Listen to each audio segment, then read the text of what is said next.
On a quiet dark night in front of a shelter called Dongyeon Shelter, a strange figure wearing a long cloak stood silently before the shelter gate, waiting patiently. Inside, the shelter guard felt uneasy about the sound of knocking at such a late hour. The guard went to the gate and told the visitor to leave, saying the shelter was full and could not accommodate anyone else. But the visitor, who turned out to be an old woman, insisted hesitantly that she had nowhere else to go. She then showed the guard a mysterious coin and asked him to consider her difficult circumstances. The guard hesitated for a moment in his decision, but eventually reached out and took the coin, signaling his agreement to let her in. The guard opened the gate and asked the strange person to follow him inside. As the moonlight shone on them, it revealed a child by her side, a small boy with striking blue eyes. The guard quietly closed the gate behind them. The night passed, wrapped in silence. He led them to a room and told them he would explain the shelter's rules and duties in the morning, then left the room with a face full of annoyance and boredom.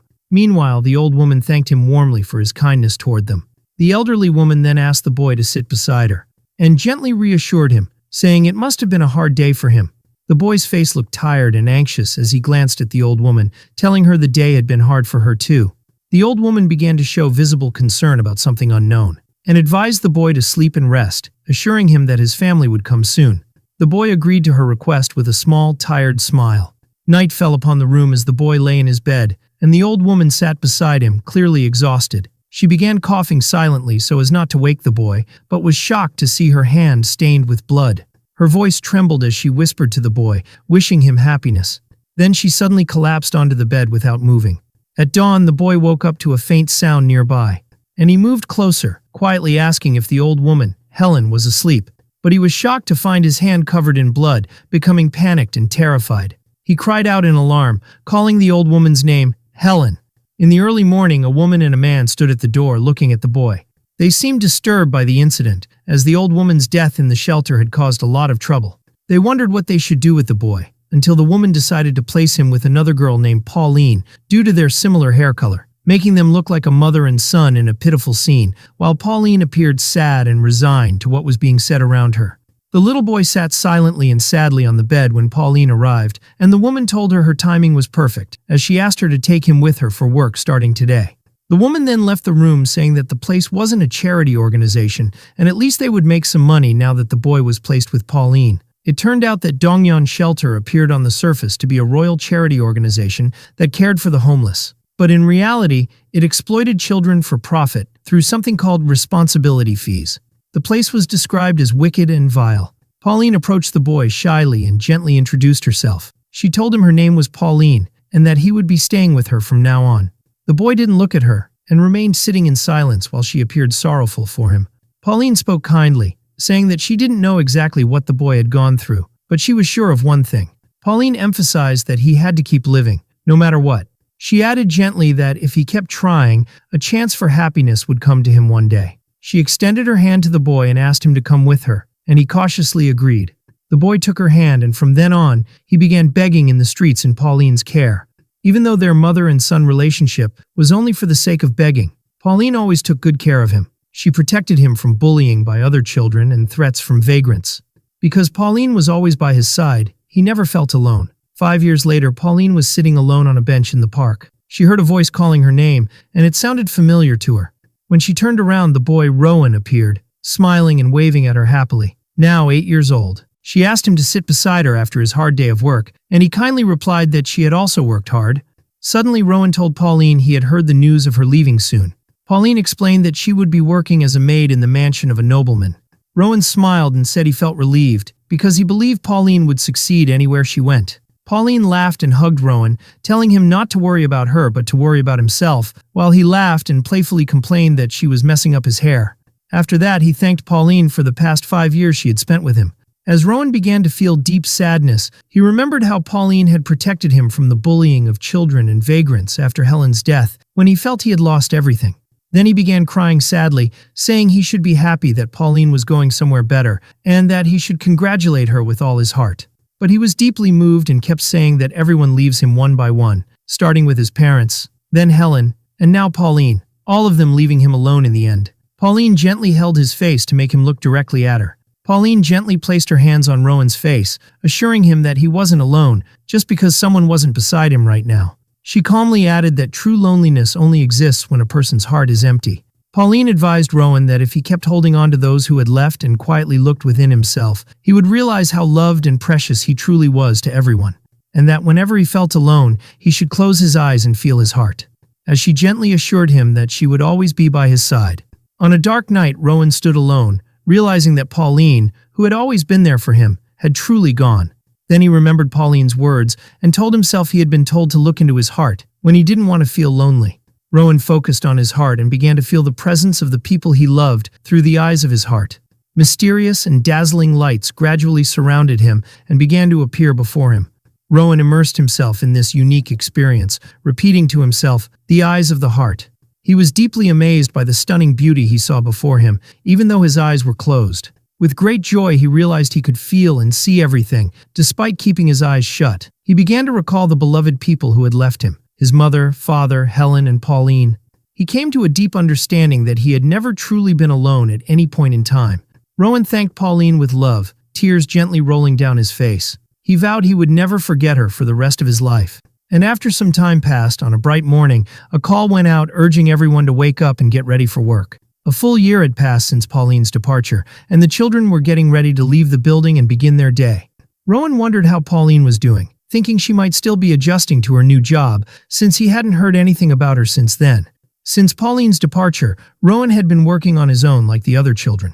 Rowan had been assigned to work in Zone 1, the area that brought in the highest income for the shelter, and he was treated relatively well because he earned more than the others. His supervisor, Blake, approached him, encouraging him to do well again today. Blake gently reassured him that there was no need to worry about bad people as long as he was around. Rowan explained that Blake was the supervisor in charge of Zone 1 and had begun treating him kindly after learning about his past.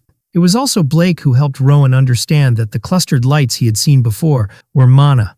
Rowan smiled softly and expressed his deep trust in Blake. After a while, Rowan realized that Blake was surrounded by a dense light, and he later discovered that Blake was a swordsman who could use mana. Although Blake's mana was strange and dark-colored, Rowan learned that mana was the fundamental source of everything in the world. He also realized that everyone unconsciously inhaled and exhaled mana with each breath, merging with the world and affecting its flow as a result. Rowan sat in his usual spot wearing a black cloak, silently marveling at the beauty he saw around him in deep awe. Rowan sat in deep thought, reflecting on Blake's abilities and those of other people who could use mana in special ways through practices called mana cultivation training.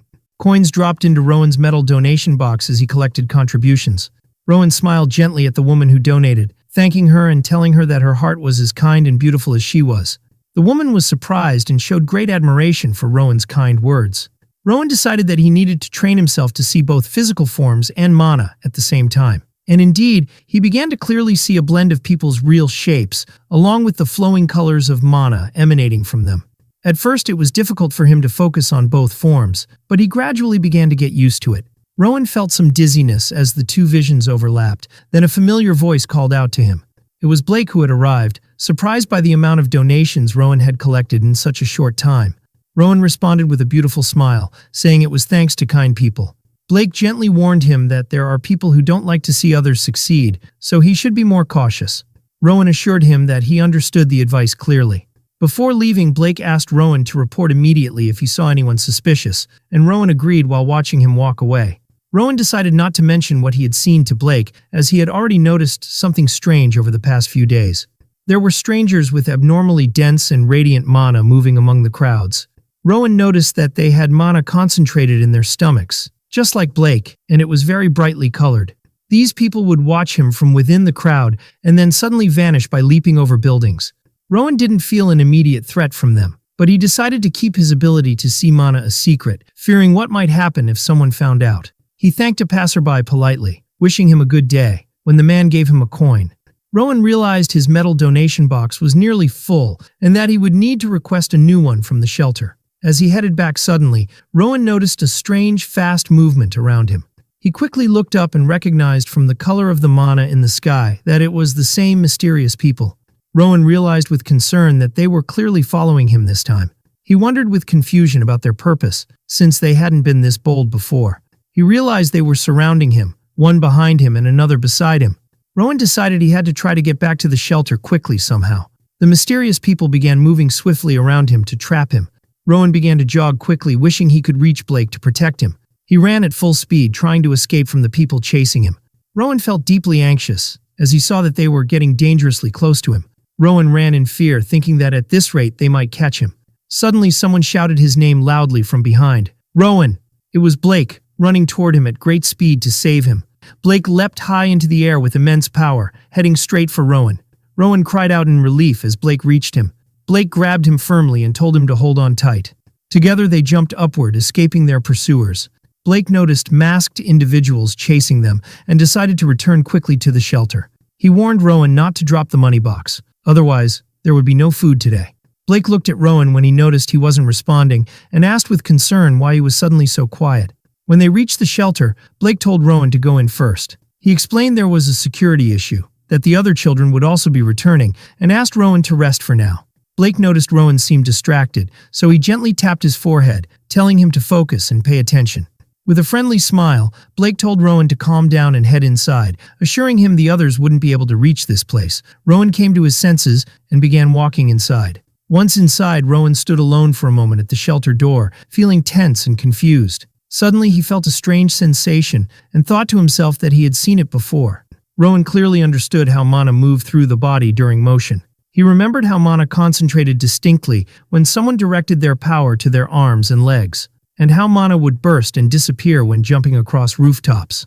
Rowan confidently decided to try for himself what he had observed and learned from Blake. He began inhaling mana through his breathing. He clearly felt how the mana spread throughout his body after inhaling it.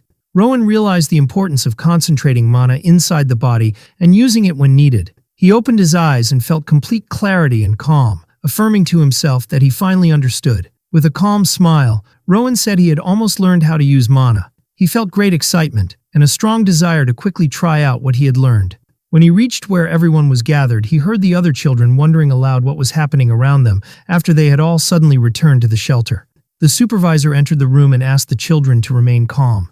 He explained that he understood their confusion and desire to know why they had been called back so suddenly, but assured them there was no need to worry. He asked them to wait quietly in their rooms until the supervisors finished checking the areas and everyone could return to their duties. But the housing officer called out to Rowan, and he responded attentively. The housing officer calmly told him to gather his things, as it had been decided to move him from his current place. Rowan followed the officer, carrying his small belongings, not knowing where he was going. When they arrived at a large door, the officer asked him to wait outside for a while, then went in to speak with another man. The officer handed the man a file as they spoke in a mysterious conversation. Rowan wondered curiously what they were talking about, but he couldn't hear them due to the distance. He decided to use his new mana control skill and focus on his sense of hearing to listen in on their conversation. Rowan began deeply concentrating on his hearing, using the mana within his body. He managed to hear their conversation and was surprised to learn that he was being transferred from the children's dormitory to the main building. He heard the housing officer explaining that the director favored Rowan because of his handsome appearance. He added that they wanted to keep Rowan safe inside due to today's incident in Zone 1. Rowan heard the two men talking about an incident today involving two individuals from an organization called the Union.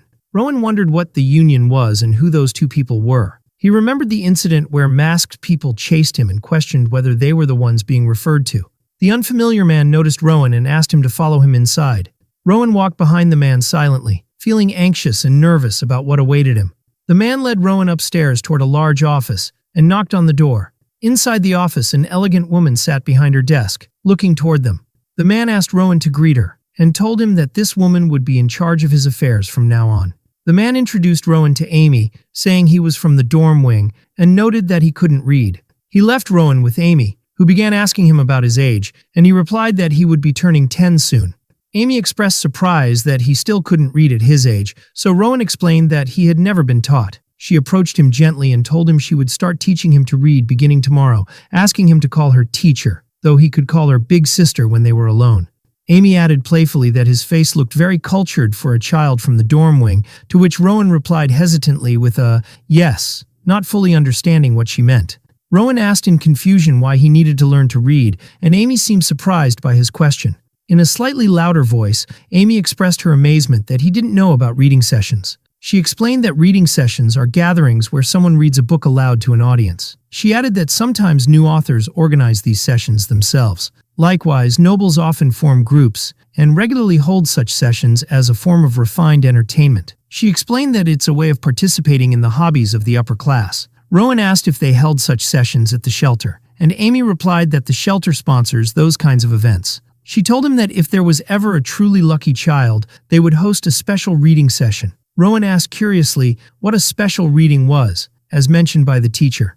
Teacher Amy gently explained that a special reading is when the chosen child reads in front of the person planning to adopt them, then added with a light smirk that this seemed far off for someone like Rowan who couldn't read yet. Amy stared at Rowan in surprise because he didn't show any hesitation or fear. She gently patted his head as a form of encouragement. Then she asked him to follow her, and Rowan eagerly agreed. Amy introduced Rowan to the other children in the room and asked them to treat him well and not cause trouble. She told him his bed was in the far left corner, and Rowan responded that he understood. She asked them to keep quiet and not make any noise. Rowan went toward his personal locker, amazed that he had something like this for the first time. A boy with blue hair approached him and asked in surprise if he was really from the dorm wing, and Rowan replied awkwardly, yes. The blue-haired boy introduced himself as Theo and explained excitedly that it was the first time a child from the dorm wing had joined them. Then he introduced the rest of the children, Noah, Hayden, and Lily. The kids noticed Rowan's troubled expression and reassured him that they wouldn't be mean like the kids in the dorm wing.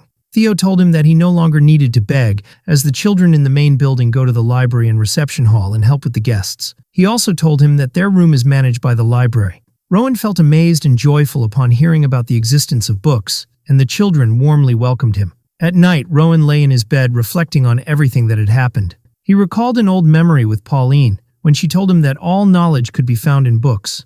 He also remembered her saying he was full of curiosity and would surely love books.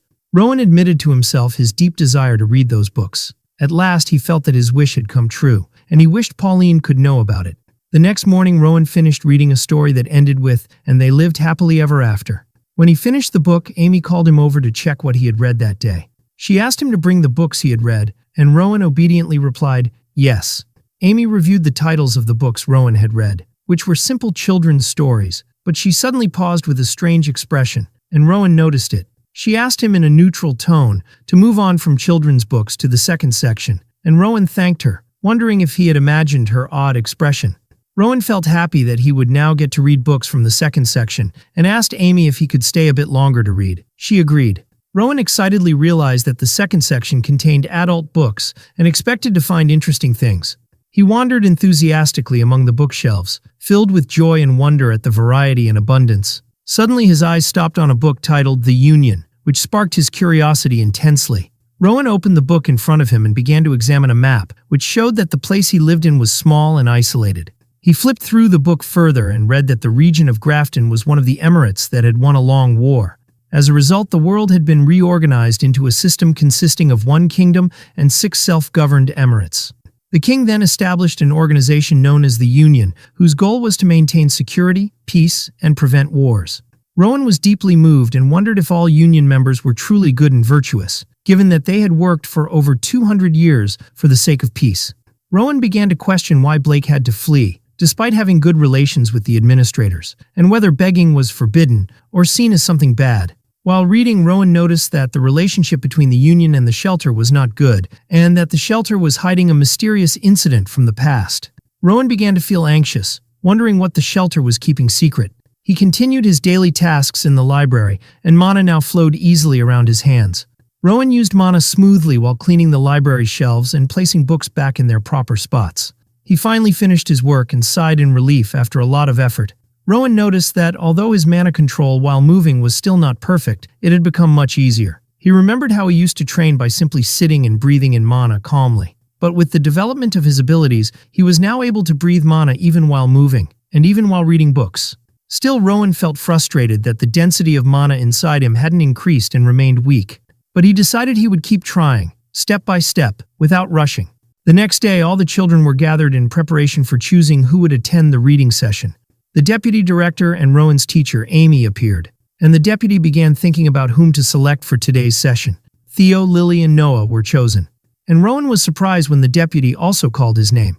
She kindly explained that he wouldn't have to read today, but she wanted him there because his appearance would help improve the public image. Rowan thanked her deeply for her kind attention. After that, teacher Amy instructed the selected children to change their clothes and gather in the reception hall. Some of the other children felt envious of Rowan, believing his selection wasn't fair due to his lack of experience. When Rowan appeared in his new formal clothes, everyone was impressed by his elegant appearance and praised him enthusiastically.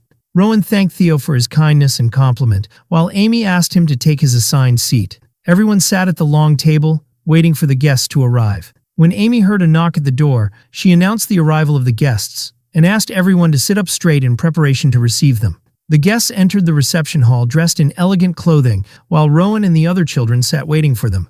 A young lady stared at Rowan in visible surprise, wondering if he was the same child she had seen on the street. She remembered the day she had seen Rowan collecting donations and how he smiled at her, saying she had a kind and beautiful heart. At that time, the lady had felt both happy and surprised by Rowan's kindness and gentle words. Rowan approached the lady joyfully and greeted her politely, expressing his gratitude for helping him before.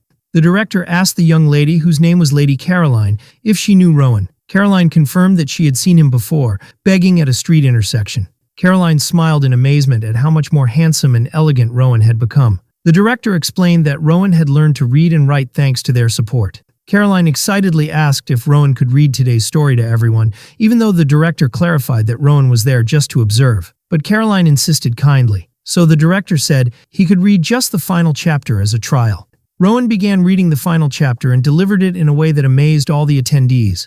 He read with poetic and expressive style, and his tone was calm and touching. Rowan continued reading while everyone remained silent and fully immersed. After some time, Rowan reached a moving part of the story. He introduced it with a professional and heartfelt transition. Rowan read the passage in an emotional tone, voicing the admiration of the book's hero with such depth that it impressed and moved the audience. The ladies were clearly touched by Rowan's words and his moving delivery. Rowan continued reading with great skill and emotion, leaving everyone listening in deep admiration. He read on, saying that it was difficult for the heroine not to notice the hero's gaze and words.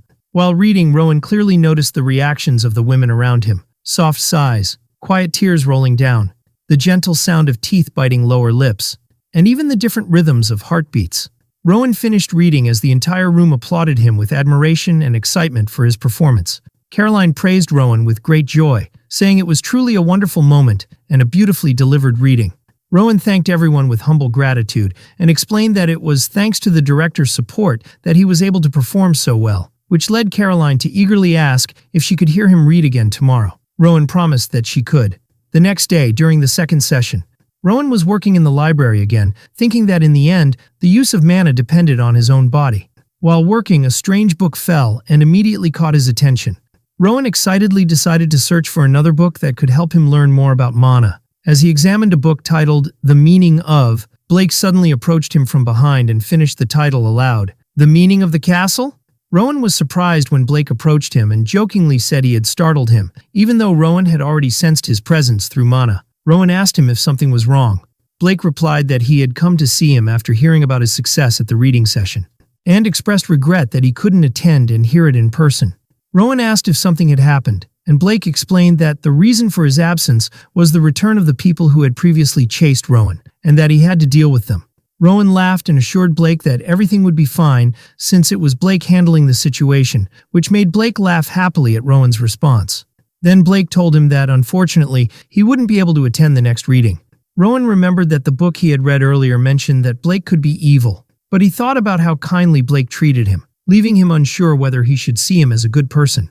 Rowan felt shy when Blake jokingly held his face, causing him to blush deeply. Rowan reassured Blake, saying there would be other chances to hear him read, and that he felt there would be many times he'd get to read again.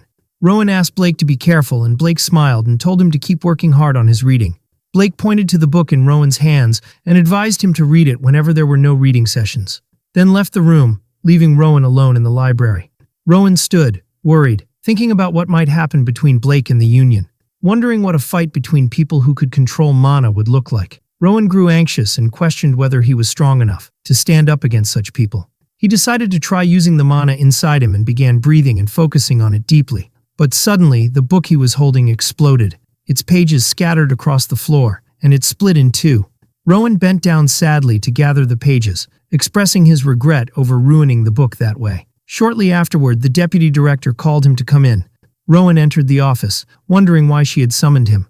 The deputy, with visible nervousness, told him that yesterday's guests had requested that he be the main reader again today, and that they had insisted strongly that he be the only one to read. The deputy seemed hesitant and worried, but finally asked him if he could do it, and Rowan answered with gentle confidence that he would try and that she shouldn't worry. Later, in the main hall, the deputy announced to the gathered children that there would be a special reader for a rare occasion. As the children stood ready for the announcement, it was announced that the special reading this time would be done by Theo, not Rowan. Theo was surprised and asked in disbelief if he had really been chosen. The staff member and everyone else encouraged him and congratulated him. Rowan approached Theo and kindly congratulated him. Theo thanked him, although he felt a sudden sense that the choice had been expected to go to Rowan. Theo smiled gratefully at Rowan and told him he reads very well and would surely go somewhere better soon. Shortly after, everyone bid Theo farewell as he left with one of the supervisors, while they watched from a distance, wishing him the best.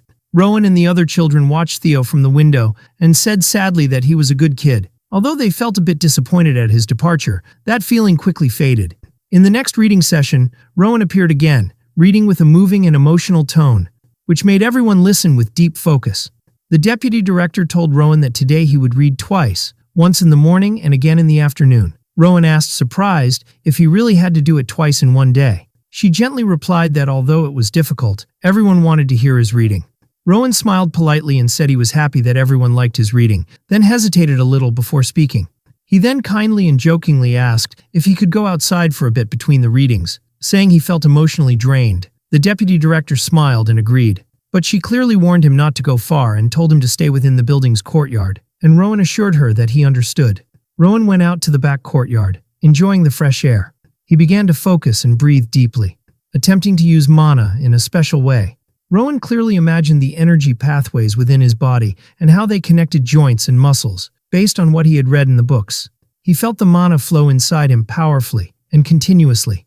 Rowan realized that strong willpower was the most important factor in moving mana within the body. Mana burst out around him with great force, confirming the success of his experiment. Rowan stood confidently, feeling the mana surround and flow through him strongly. After finishing his training, Rowan felt relieved, but he realized that the problem still lay in the low density of mana within his body.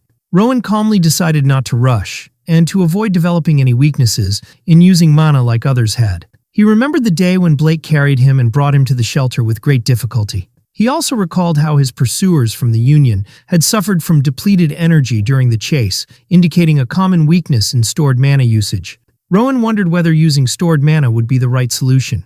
He also thought about the possibility of using external mana as if it were his own. Rowan picked up a small leaf and wondered if he could control it using mana. He used mana to lift the leaf gently in front of him. Rowan smiled with joy at the success of his experiment, saying to himself that this was exactly what he had expected. It was announced that Lily had been selected for the special reading this time, and everyone clapped warmly to congratulate her. The children congratulated Lily and wished her a happy life, while she looked shy and thankful. Lily approached Rowan with clear hesitation, and Rowan asked if she wanted to say something. Lily shyly confessed that she actually admired Rowan.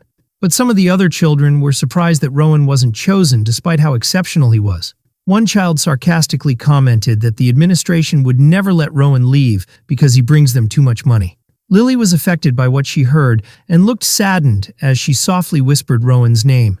Rowan gently asked Lily if she had said something, but she quickly pulled back and replied that it was nothing important. Rowan stood puzzled as he watched Lily leave with her friends, wondering what had just happened.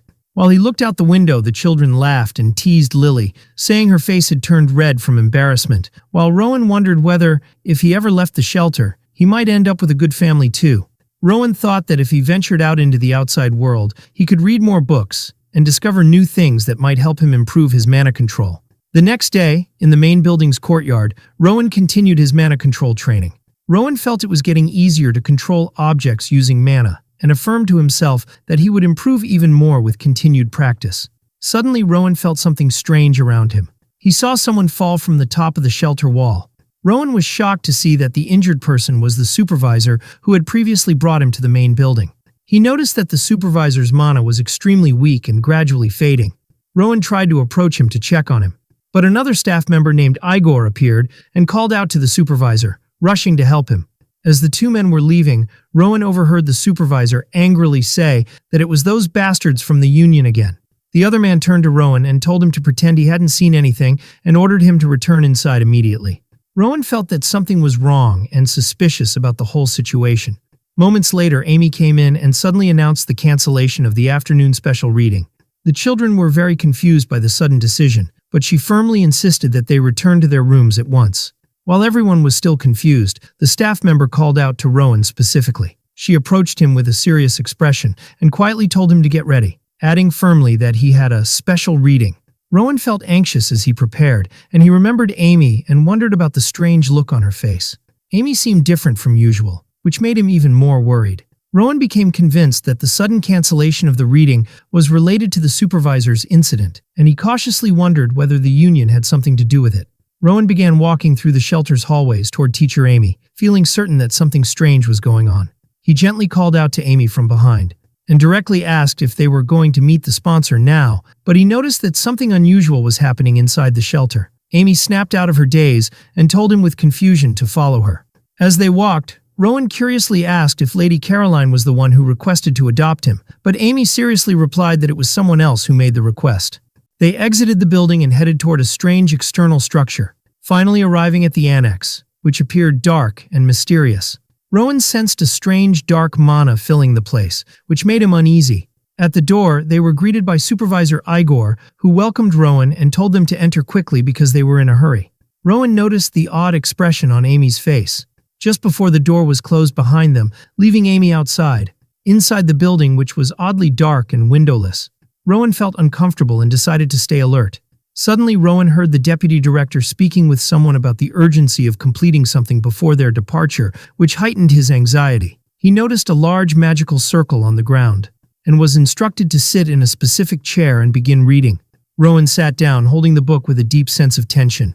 He suddenly saw a large pit in the ground filled with dense and strange mana, which shocked and frightened him, as it was the first time he had seen mana in such quantity. A man told him to begin reading, and Rowan immediately started to read. As he read, Rowan noticed that the mana in the pit was strange and unstable, and he felt the presence of another, invisible and extremely powerful mana. While reading, Rowan experienced strange and intense emotions, being transferred to him through the text he was reciting. Rowan realized with growing concern that the dense mana in front of him was listening to the reading and reacting to it. Suddenly, he felt the mana inside his body being forcefully pulled toward the pit, and he panicked, unwilling to be completely drained by it.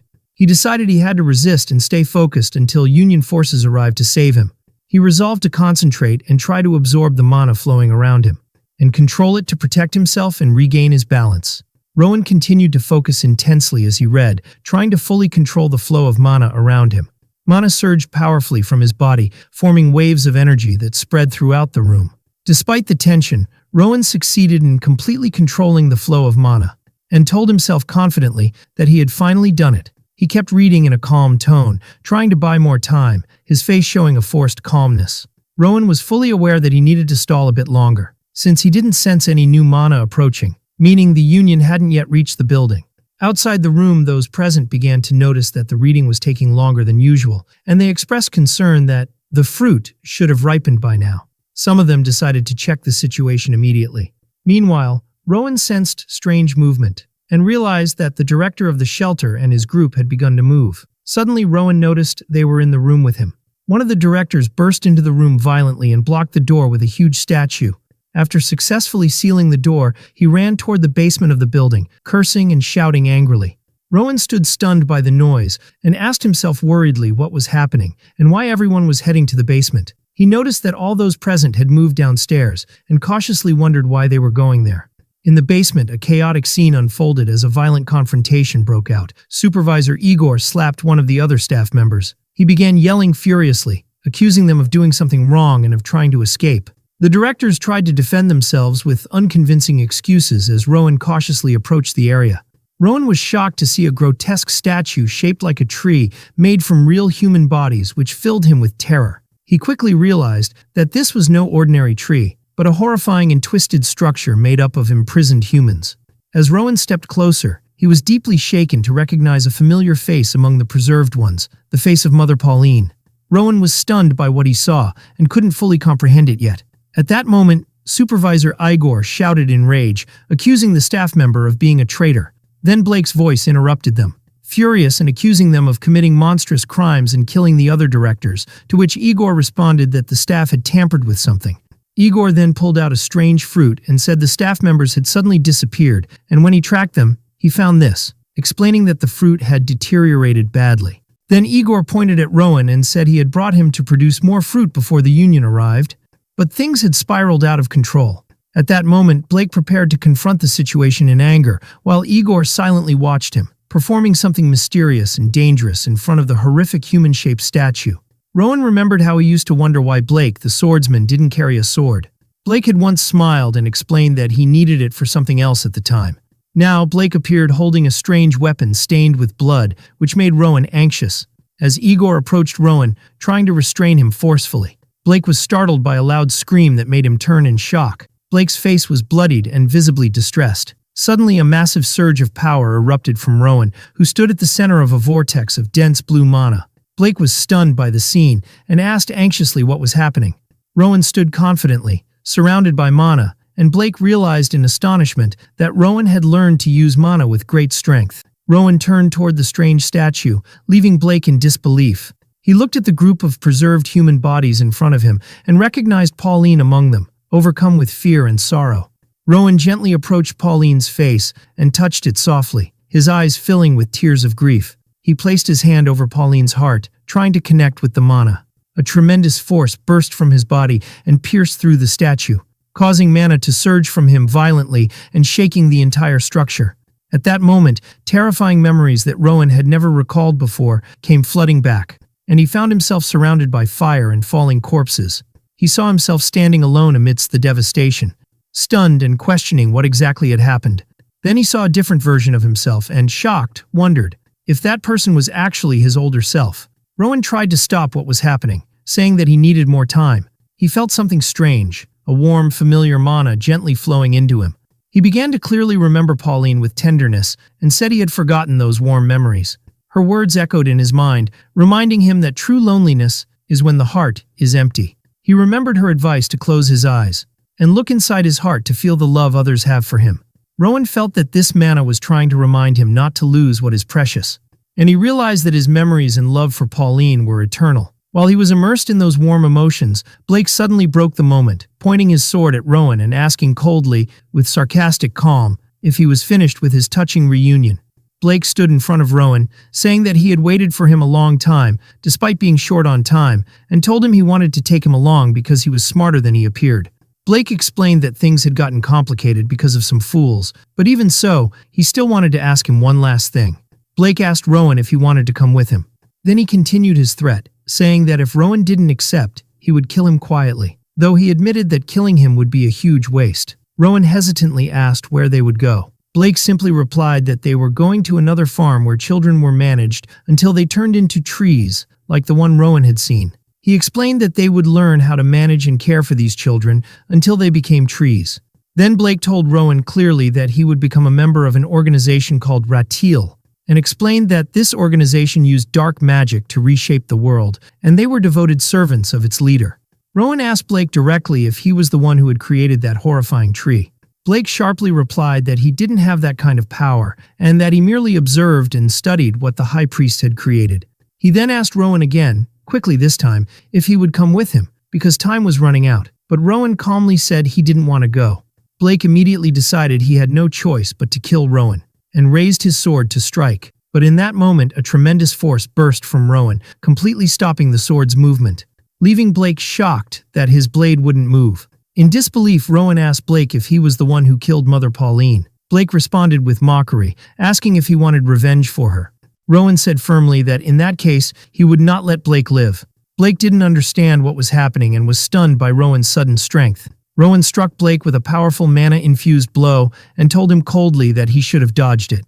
Blake tried to curse in return, but Rowan silenced him quickly, saying he hoped he wouldn't feel wronged. Blake fell dead, and Rowan said coldly that he had brought this upon himself. Rowan stood firmly in front of the human tree statue, saying he would never forgive people like them. Then Rowan felt the presence of many people. Coming toward him from the stairs, members of the Union arrived, and Deputy Commander Oscar ordered his men to search the entire place, not leaving a single corner unchecked. Oscar suddenly noticed a child in the room. and was surprised, questioning his strange ability to move objects from a distance. He asked Rowan if he had learned magic in the Ratil organization. But Rowan confidently answered that he had learned no magic and was not a member of Ratil. And when Oscar asked about the source of his mana control, Rowan replied calmly and confidently that he had taught himself. Oscar began to doubt Rowan's words, saying that it was impossible. But at the same time, he didn't seem like someone who was lying. Oscar introduced himself, saying his name was Oscar and that he was the commander of the Union's Faith Division. Rowan calmly and confidently replied that his name was Rowan and demonstrated his solid knowledge of the Union and the Faith Division, noting it was the Union's first unit, and even recognized Oscar's rank as a scholar just by looking at his uniform. Oscar smiled and said with a kind spirit that Rowan was truly a unique person. Before they left the place, he asked him to retrieve the blade. Oscar was surprised by Rowan's skill in using mana, that he could wield it this way while being merely a 10-year-old child. A man came to report the investigation results to Oscar, stating that the Tree of Bodies appeared to have been formed recently, less than 2 years ago. But the enchantment had been cancelled for some reason. Oscar wondered who might have been responsible for cancelling the spell, suspecting that perhaps a high priest had visited the site. As Rowan gazed at the human tree with sorrow, the other man explained that the condition of the fruit was also strange and required further study. Rowan looked sadly at Theo's face and softly said he was sorry, that he should have played with him more. He also quietly expressed his sorrow for Lily, and as Commander Oscar approached, Rowan asked him coldly how many human trees he had seen in his life, and if he would see even more of them in the future. Oscar, surprised by Rowan's composure, thought to himself that he expected the boy to be drowning in grief. He explained that the Union's mission was to eliminate Ratil's farms. Oscar noted that Rowan's voice lacked emotion, a sign of maturity despite his young age. Rowan confidently and clearly asked Oscar if he could go with him. Oscar realized Rowan was truly affected, but didn't easily show his emotions. Oscar calmly replied that the investigation took priority for now and asked Rowan to follow him. Rowan began walking quietly behind Oscar, leaving the place behind. As they walked, Rowan noticed the corpse of a priest on the ground and approached it curiously. Rowan picked up something that looked like a coin from the priest's clothes. It was the coin that once belonged to Helen. Outside the building, a Union member told Oscar that there were no casualties on their side. He added that 13 members of Ratil had been killed, along with 3 from the shelter, and that 2 had escaped. He also confirmed that the high priests and directors had only intervened at the beginning of the ritual. The cause of the ritual's collapse was still unknown, and they had requested additional support. Oscar thanked his men, telling them they had done well. Oscar then asked Rowan where he felt most comfortable. Rowan replied clearly, "The library," so Oscar advised him to choose a different place where they could continue their talk. Oscar asked Rowan to lead the way and walk ahead of him. Inside the library, Oscar noticed the lack of books on mana training or magic usage. He asked Rowan in surprise how he had learned to use mana on his own.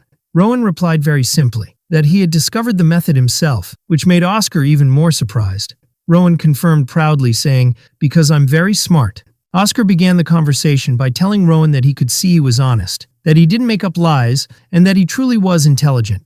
Oscar asked Rowan to tell him everything that had happened to him from the beginning. Rowan began recalling his past from the moment he arrived at the shelter. He told Oscar that he believed Mother Pauline was the one who granted him this strange power. Oscar understood what Rowan meant, but said there were still many things he didn't yet comprehend. Meanwhile, he thought to himself about Rowan's incredible abilities, how he had managed to kill skilled fighters like Blake without prior training, and likely had also disrupted the ritual himself. He could use telekinesis without incantations or rituals, and didn't seem to tire, which amazed Oscar deeply. Rowan directly asked Oscar about the truth behind the tree he had seen earlier. Oscar explained that the tree was a dark magic tool that used human life as its foundation, and that the evil organization Ratil had created it. He also explained that the fruit is concentrated, powerful mana, the essence of life, and extremely valuable. Oscar showed Rowan an unfinished fruit, and explained that it's consumed to rapidly increase the amount of mana in the body, which is why it's so highly priced on the black market. When Rowan asked about the purpose of the reading sessions, Oscar replied that they were part of a magical ritual intended to stabilize the tree and improve the fruit's quality.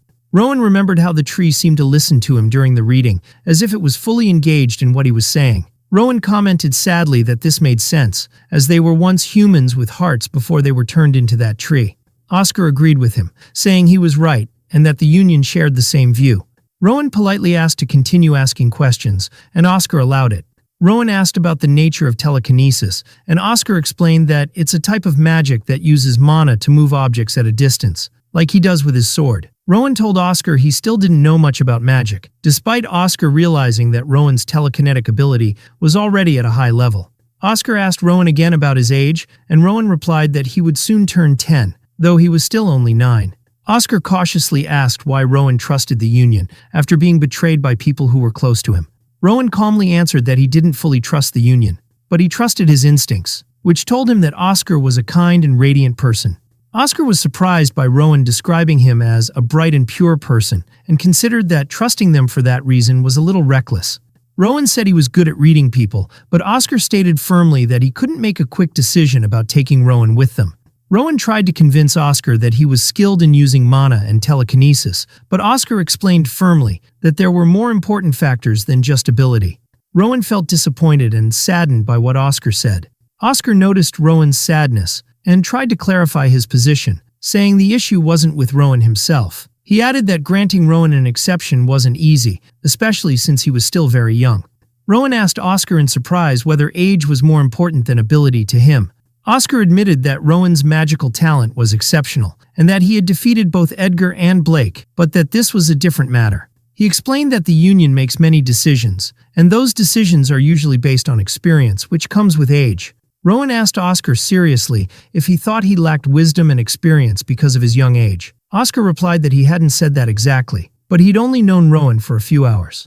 Oscar decided to treat the situation like a mock interview and asked Rowan to answer his questions clearly. He asked Rowan why he killed Edgar. Rowan answered honestly that he did it because Edgar had already killed the supervisors in his path, and that Igor was about to crush his skull, so he couldn't afford to wait.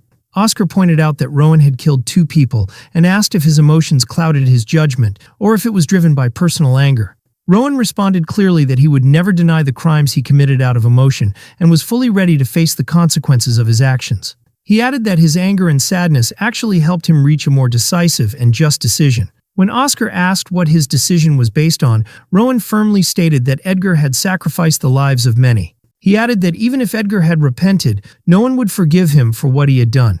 Rowan explained sadly that he had no right to offer them a second chance at life. Oscar then asked seriously if Rowan believed he had the right to kill. Rowan answered confidently and calmly that he decided to kill them because he believed it was just, and he had the power to carry it out. He added that if asked to take responsibility for what had happened, he would never object. Oscar asked once again whether Rowan really had to kill them. Rowan answered clearly that someone had to do it. He then asked, with visible emotion, whether that wasn't the whole point of the Union in the first place. Oscar was stunned and couldn't respond immediately. He began to explain that the Union was a group founded for a noble and essential purpose. He said the Union's true goal was to preserve peace and happiness everywhere. He added that seeing people live safely and joyfully was the ideal the Union always strove for. Oscar clarified that he bore the responsibility of protecting this world, even if that mission often seemed impossible. Oscar reflected on Rowan's answer, describing it as very mature and calm, far beyond what he expected from someone his age. He then asked Rowan if he had heard of the Grave Organization, a dark group that threatened the kingdom's peace, of which Ratil was only one part. Oscar explained that the Union was currently working to dismantle Ratil's farms and restructure its own branches, though he wasn't sure how long that would take. However, if Rowan helped them, things might change. Rowan asked in surprise what Oscar meant, and Oscar answered clearly that he should come to the Union. Oscar told Rowan to prove his abilities, and after that, he would accept him as a member of the Union. Oscar wondered silently whether he was placing too much hope in Rowan. Outside, Rowan stood beside Oscar at the gates of the shelter, ready for a new chapter in his life. Oscar clarified that the Ratil organization had cruelly exploited innocent beggars and orphans, and that they had collaborated with the shelter directors to carry out horrifying human sacrifice rituals. He added that the Union, the shield and sword of the kingdom, had destroyed the secret Ratil organization and intended to restore Dongyun shelter to its proper state. That was all for now, and with the first light of dawn, they would head west to rendezvous with the 4th Division. The commander called out directly to Sienna, and she promptly answered the call. Rowan clearly noticed mana flowing around her in fog-like waves. Oscar introduced Rowan to Sienna, explaining that he was a direct witness to the events and instructing her to escort him safely to Union headquarters. Sienna introduced herself to Rowan and said the journey would take about 15 days and that he should bring whatever belongings he had. Rowan eagerly asked Sienna if she was one of the Jinn. and she explained that she was from the Dark Jinn. Rowan remarked in surprise that he thought Dark Jinn would look gloomier or darker, but she looked very bright. He quickly apologized if his words were rude, explaining that he simply felt something mysterious about her. Sienna quietly replied that the reason might be due to Rowan's own bloodline, which surprised him. The two mounted the horse, ready to depart, and Oscar wished Rowan a safe journey. Rowan bid everyone farewell, and wished them safe arrivals as well. The two rode off swiftly on horseback, beginning their long journey. That evening, Rowan and Sienna sat by the campfire to rest for a bit. Sienna gave Rowan a small sheath for his knife, saying she thought he might need it during their travels. Rowan thanked her and mentioned that he had been wondering what she was doing earlier in the trip. He asked politely if he could call her Big Sister, to which Sienna hesitantly replied that it might be a bit much. Rowan hesitated, a little embarrassed, while Sienna looked at him curiously. Rowan cheerfully suggested calling her Signor instead, since he would soon be joining the Union. Sienna was caught off guard and blushed a little, then quietly agreed, saying he could do as he pleased. The two continued sitting together calmly around the fire. Sienna told Rowan that his ability was very unique. Rowan asked in confusion if his power was called mental magic, like Oscar had said. She replied that it was probably better if people believed that. Rowan asked in surprise what his power really was. Sienna replied that she hadn't seen anything like it before either. Sienna explained that his power seemed to directly touch and control mana without using any incantations or rituals, and added that only the ancient Jinn once had that kind of ability. She said they were the original race of the Jinn, before branching off into types like the Dark Jinn.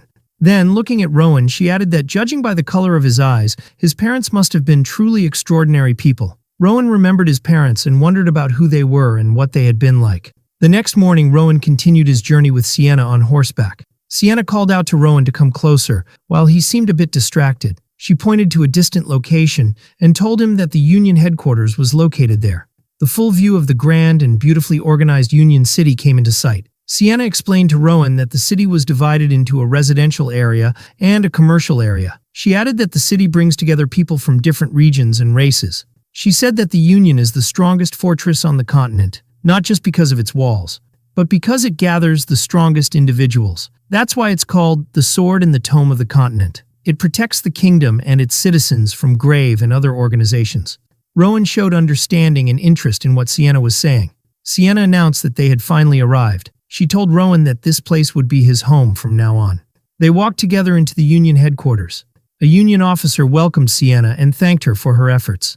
Sienna introduced Rowan to the head of the administration office in the Union, Lazarus. Lazarus greeted Rowan and asked if he was indeed the boy named Rowan. He kindly asked Rowan to come with him so they could speak for a bit. Rowan and Lazarus sat inside a very elegant and luxurious office. Rowan felt the room was unusually bright and recalled the description of the Union as a military power. He remembered Sienna's words describing the Union as a great protective force, that its military strength safeguards the kingdom, oversees the affairs of the 6 emirates, and protects citizens from Grave. Rowan noticed how radiant and commanding Lazarus's presence was, wondering how powerful he really was. Lazarus asked Rowan to extend his hand a little. He gently held it and began to use mana. Rowan was surprised and felt a kind of mana power he had never experienced before. He noticed that Lazarus used a completely different and extremely precise method of interacting with mana. Rowan clearly realized that this kind of mana control was far more refined and unlike anything he had known. He felt that he only knew a very small fraction of the world of mana. Rowan wondered in amazement if there were many others like Lazarus who could control mana with such precision. Lazarus asked Rowan about the brooch that was found with him, explaining that the report stated it belonged to the deputy director of the shelter. Rowan explained to Lazarus that the brooch wasn't stolen. It originally belonged to his grandmother. When Rowan extended his hand to show the brooch to Lazarus, he suddenly felt something strange. Rowan's expression changed with great surprise as he sensed something unnatural happening. He suddenly realized he couldn't pull his hand away from Lazarus and felt their mana intertwining. Rowan felt that Lazarus's control over mana was extremely precise and that every movement carried great power. He understood that if he could overcome the gravitational and magical pull, he might be able to free his hand. And indeed, Rowan succeeded in releasing himself easily from Lazarus's grip using mana. Lazarus was amazed by Rowan's ability and said in astonishment that it was impressive. He expressed deep admiration for Rowan's ability to use telekinesis without incantations. Rowan felt a bit of regret for trying to imitate Lazarus's mana technique, but at the same time, he was sure Lazarus was a good person. Lazarus examined the brooch, wondering internally about something. While inspecting the brooch, Rowan noticed that Lazarus's mana wavered slightly in an unusual way. Lazarus praised the beauty of the brooch, and Rowan hesitantly asked if he could ask a question. Rowan asked Lazarus if he was the strongest person in the Union. Lazarus laughed and said he was just an old man who helped Union members, like a raccoon. Rowan innocently said Lazarus didn't resemble a raccoon at all, which made Lazarus laugh more and explain it was just a figure of speech. Lazarus began explaining to Rowan that there were 7 division leaders in the Union, and all of them possessed incredible power. He added that above them all was the Supreme Commander, a person with such extraordinary strength that Lazarus himself seemed weak by comparison. Lazarus asked if that information was enough for now, and Rowan politely asked if he could visit again later if he had more questions. As Rowan was leaving, he thought to himself that Lazarus was kind, strong, and a good person, and he felt happy to be part of the Union. Rowan arrived at the Union School with Sienna, who told him that this would be his residence from now on. Rowan asked about the nature of the Union School, and Sienna explained that the school houses the children of Union members, while their parents are away on missions. Sienna added that students receive basic education and training because they are considered future Union candidates. She clarified that the school doesn't teach specialized techniques, only the fundamentals of magic and swordsmanship. Rowan expressed great admiration for the Union School. He looked very happy as he thought about the idea of attending school. Sienna smiled quietly as she observed Rowan's joy. The two stood in front of the school's large gate, ready to enter. The grand view of the luxurious Union School building appeared before them from the outside. Rowan appeared in his official school uniform, and a woman told him that the outfit suited him very well. Rowan thanked her politely. Rowan politely asked the teacher if she was really a teacher. She smiled and replied that she was Daphne, head of academic affairs and taught languages. The teacher handed Rowan the schedule for the first-year courses and explained that he could choose some elective subjects in addition to the core curriculum. Rowan felt excited as he selected a large number of interesting subjects like basic magic, swordsmanship, astronomy, and others. Rowan eagerly said he had enrolled in all the subjects he chose. Daphne responded hesitantly that she would check it. Daphne was very surprised by the large number of courses Rowan had selected. She gently advised him that the schedule would be far too heavy for him. She explained that there would be assignments and exams, so it would be difficult. Rowan tilted his head in confusion at what she said. He asked Daphne in surprise, "Why is studying hard?" which shocked her. Daphne said in amazement that she would discuss the matter with the other teachers and suggested they head now to his first class. Internally, she thought Rowan was a truly unique child. The door to the large hall opened for them to enter. Rowan entered the hall and saw students already seated at their desks. Rowan calmly looked toward the students. He noticed that the students had far denser mana than he did. Rowan was certain within himself that the issue lay in his own body, not anything else. Daphne introduced Rowan to the class and said he was a new student who joined a bit late. She asked him to introduce himself to everyone. Rowan stood in front of the students and began to feel like the situation resembled his past reading performances. He smiled gently, preparing to speak. Rowan introduced himself by saying, "I'm Rowan from Dong-Yun Shelter." He kindly asked them to take good care of him. Daphne seemed a bit surprised by Rowan's words and his manner. She apologized after realizing she had spaced out a little and asked Rowan to take his seat. Rowan calmly walked to his assigned desk, while the students whispered among themselves. He sat down and placed his book on the table. Daphne announced to the class that today they would be reading a fantasy story from the literature book, and she asked Rowan to read. Rowan confidently replied that he had learned to read at the shelter, so Daphne asked everyone to listen carefully to him. When Rowan opened the book, he was slightly surprised by what he saw. It was one of the books that Amy had recommended to him when he was still at the shelter. Rowan remembered that he had read this fantasy story before when he was at the shelter. He wondered if this was the same story he had once read with teacher Amy. The students reacted to the story with amazement, especially when he reached the part about the girl who tried to remove the hair growing on her knees. Rowan continued reading and mentioned that the hair grew thicker every time the girl tried to remove it. He wondered to himself why Amy's expression had changed when she read this story with him in the past. He also wondered if Amy had unconsciously identified with the girl who had hidden hair. Perhaps she too was hiding something related to the Ratil organization. Rowan felt this idea was nothing more than baseless speculation, but he was certain deep down that he would never truly know what Amy felt unless he met her again. Rowan thought to himself that understanding people's feelings seemed harder than studying. One of the female students noticed Rowan's emotionally engaging reading and kept staring at him silently. The students clapped enthusiastically for Rowan after he finished reading. Teacher Daphne looked very surprised by Rowan's impressive performance. Daphne considered Rowan's joining them to be something truly remarkable. After class ended, the students gathered around Rowan with excitement. They highly praised Rowan's reading and said they had never seen teacher Daphne compliment anyone like that before. Suddenly, Rowan noticed something that slightly surprised him. He saw the girl who had been staring at him earlier and wondered to himself about her strange look. Rowan was shocked when he realized that this girl was the same one he had seen in the vision shown to him by the tree earlier. The girl approached Rowan and introduced herself as Sophie Buffel, class representative and president. Rowan politely shook her hand and said he was pleased to meet her. Sophie asked him about the next elective lesson he had signed up for. Rowan simply replied that he had chosen basic swordsmanship. Sophie was surprised by his small dagger and asked if he intended to join the union as well. Rowan replied hesitantly that he had selected all the elective subjects and asked her if swordsmanship was necessary to join the union, since he didn't feel it suited him. Sophie stared at him in confusion without answering. Rowan wondered if he had said something wrong. The students then headed to the training hall. The swordsmanship instructor stood waiting for them and said loudly that whoever steps forward first gets the first opportunity. Rowan and the students showed clear enthusiasm, ready to begin training. The students began running excitedly across the training field, shouting with amazement. Rowan noticed something surprising that strongly caught his attention. One of the students called out to him, saying they would beat him at this rate, and urged him not to fall behind. Rowan stood hesitantly in place for a moment. He noticed in amazement that everyone was using mana to run, not just him. Rowan launched forward with tremendous force, using the mana inside him. The students were stunned by this sudden speed and began wondering who this new student was. One of them exclaimed in disbelief, "He's so fast!" Sophie realized in shock that this new student was Rowan himself. She thought to herself in astonishment that his speed was impossible. He had easily surpassed everyone. Rowan continued running at high speed, laughing with joy. He waved happily to the students and greeted them all. Then he laughed and challenged them to catch up with him, feeling even happier with mana all around him. One of the students shouted to warn the others to be careful while running. The teacher was greatly surprised by Rowan's unexpected performance. The instructor began wondering to himself if this was indeed the new student, because he possessed unusual energy. The teacher suspected that Rowan might have already trained in mana cultivation before. He decided that he would need to keep a close eye on Rowan. The teacher encouraged the students to keep running without stopping to see who could endure to the end. The students responded with enthusiasm. The students lined up in formation on the field after the run ended.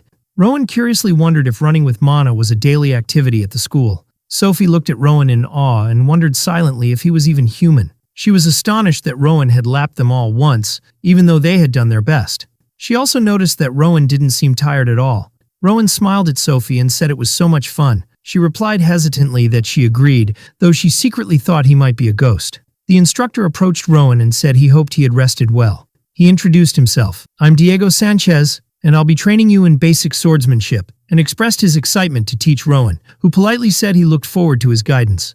The instructor formally announced the start of the lesson and asked everyone to take a wooden sword. Some students began to complain and asked for more rest, but the instructor ordered them to stop whining. Diego noticed that Rowan hadn't picked up a sword yet and asked him, "Why haven't you taken a sword?" Rowan seemed a bit hesitant.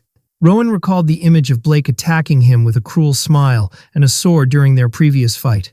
Rowan felt unwilling to hold the wooden sword as he remembered that moment. Master Diego noticed Rowan and asked him if he was afraid of swords. Then he approached Rowan, placed his hand on his shoulder, and told him that the sword is indeed a dangerous tool, and that's why it should be handled seriously. Diego continued, saying that the sword is just a tool, and the real issue lies in the intent of the person using it. He then added, advising Rowan to face the sword once, so he could understand his own intentions. Rowan began to ponder Diego's words, that the sword is nothing but a tool. He thought to himself that if Blake had used a stick instead of a sword, maybe he would have hated the stick instead of the sword. The students moved toward the training field in preparation for dueling, but Rowan still felt unwilling to become a true duelist. Nevertheless, Rowan decided not to run away from facing the matter and began to move the wooden sword in his hand. Diego watched Rowan closely and thought to himself that Rowan had enough potential to become an excellent duelist, but sadly his will was weak. He then announced the beginning of the dueling practice among the students and asked them to fight in pairs. Diego chose Rowan and Sophie to be the first pair to duel since they arrived first, which surprised them both. Rowan and Sophie exchanged surprised glances at the teacher's choice. Rowan quietly prepared to face Sophie in the training arena. The other students began talking among themselves, saying that Rowan might win in running, but dueling could be very difficult for him against Sophie from the well-known dueling family, the Buffles. Master Diego ordered the pair to begin the duel when they were ready. Sophie launched quickly in her first attack toward Rowan. Rowan was surprised by the intensity in Sophie's eyes and her determination during the attack. He noticed Sophie's steadiness and strength in the duel and thought to himself that he had never clearly seen such skills before. But strangely, he didn't feel the same bad feeling he used to have about the sword. He felt he wanted to learn from this experience and benefit from it. Diego and Sophie were surprised by Rowan's stance, as it was perfectly balanced in both defense and offense. Sophie thought to herself that Rowan's stance was unexpectedly solid. Then she began to feel nervous and wondered how she could not lose in the duel after already losing the running race. She gripped her sword tightly, telling herself that this was about her pride and the pride of the Boufflé family. But she was surprised by Rowan's rapid charge and a decisive attack toward her. Sophie was deeply shocked when she realized that Rowan had also dodged her strike. She looked at Rowan in surprise, wondering how he had managed to evade her sword. At the same time, Rowan was closely observing and analyzing her movements with intense focus. Rowan lunged toward Sophie's chest with great speed and precision during the training. He followed up with strikes aimed at her shoulder and head, which greatly surprised Sophie. Sophie stared tensely into Rowan's eyes, who was watching her with calm confidence. She hesitated, realizing that Rowan's skill far exceeded her expectations. She tried to retreat and regain her balance, but Rowan continued to pressure her relentlessly. Rowan gripped his sword more tightly, preparing to launch a new attack. He leapt high into the air, delivering a decisive blow from above toward Sophie. But suddenly, Master Diego shouted to stop the duel. Signs of exhaustion were clear on Sophie's face as she paused, panting heavily. The surprise was that Rowan had already stopped his sword before the master even gave the command. Sophie felt confused and thought to herself that Rowan had been able to anticipate her every move. She wondered internally how Rowan could see and predict her movements so accurately. Sophie calmly admitted defeat to Rowan, but asked if they could spar again sometime. Rowan kindly agreed, smiling at her. After the training, Sophie told Rowan that his performance was excellent and that he had great talent in swordsmanship. Rowan humbly replied that the first 2 rounds were just luck, while he clearly lost the last 2. Sophie thanked Rowan and told him with a friendly smile that they could try again later. The students sat together and chatted, and one of them expressed joy that the next lesson was basic magic, almost like a long break. Rowan asked in surprise why the students considered the magic lesson a break and questioned whether they should be working hard to become members of the union. The other students were surprised by Rowan's words and stared at him in confusion. One student explained to Rowan that while the teacher is amazing, learning magic itself is extremely difficult, no matter how good the instruction is. The student wondered aloud if Rowan truly understood how hard it is to learn magic. Rowan was taken aback and didn't know what to say, because he had no idea how hard learning magic really was. One of the students began to explain to Rowan that the one who teaches basic magic is the former commander of the Honor Corps, who is now the Dean of Magic in the Union, Professor Arthur. Then they all headed to the large lecture hall where the magic class would be held. The wide hall's doors opened, ready to welcome the students. Professor Arthur entered the hall with great presence as the students sat quietly and in order. Sophie whispered to Rowan, telling him that this was the Professor Arthur she had mentioned before.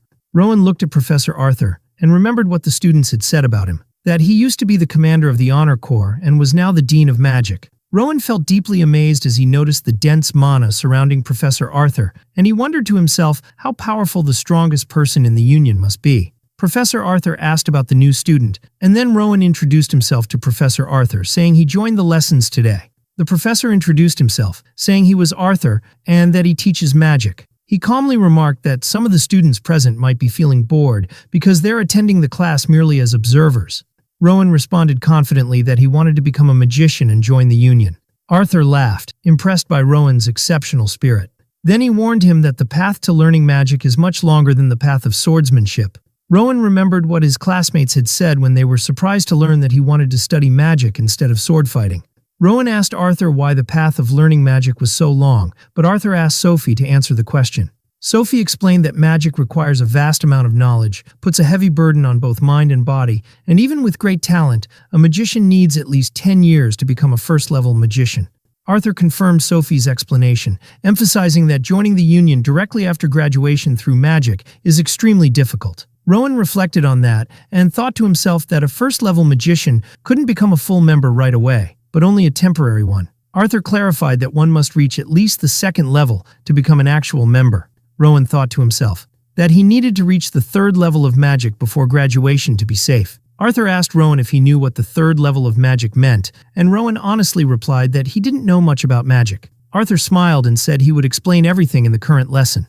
Arthur began explaining why the Union primarily focuses on sword fighters and why magic is considered an elite discipline that seeks wisdom and knowledge. Arthur wrote the spell Fire Arrow on the board and asked the students if anyone could spot the mistake in it. Rowan noticed that the spell looked very similar to the one he had seen earlier in the orphanage near the pit and the tree. Arthur told the students that it was normal not to spot the mistake easily, because although Fire Arrow may seem complicated to them, it is one of the foundational magical spells, and advanced magic is even more complex. Arthur demonstrated the spell in practice, creating a large fire arrow that shot through the hall. Rowan stared in utter amazement at what he saw. He noticed that the spell seemed slightly unstable, as if it was about to melt or fall apart. Arthur explained that this happened due to a small error in the spell, which made the magic very sensitive. Arthur began rewriting the spell precisely and correcting it on the board. Then he cast the spell again, this time with better control and more stability in front of the students. The students were greatly impressed by what Arthur had done. Arthur continued explaining that a magician must reinterpret the entire spell in order to fix even the smallest mistake, and that ordinary patience and understanding are never enough. In conclusion, Arthur clarified that to transform Fire Arrow into a fireball, a magician would need significantly greater magical power. Arthur explained to the students that using powerful magic consumes a large amount of energy and puts immense pressure on the mind and body. He then asked the students if they knew why magic reaches its limits faster than swordsmanship. Sophie enthusiastically answered that when using the same amount of mana, converting mana into aura through a weapon is more efficient than using magic. Arthur added that magic consumes a lot of magical power and puts intense strain on the body, and that the strength of magic is directly proportional to the magical power the magician possesses. Rowan then realized the nature of magical power, and that a magician's ability is directly proportional to their magical energy. He also realized that his ability to use powerful magic was limited due to his low amount of mana. Rowan thought that if he studied how magic works and how phenomena are formed, he might be able to use powerful spells despite his limitations.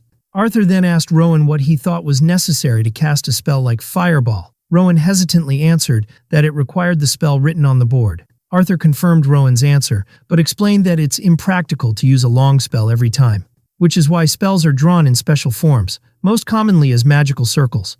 Rowan wondered to himself if those magical circles were similar to the engravings on Headmaster Lazarus's body, and asked Arthur if some magicians engrave spells on their bodies. Arthur paused for a moment at Rowan's unexpected question.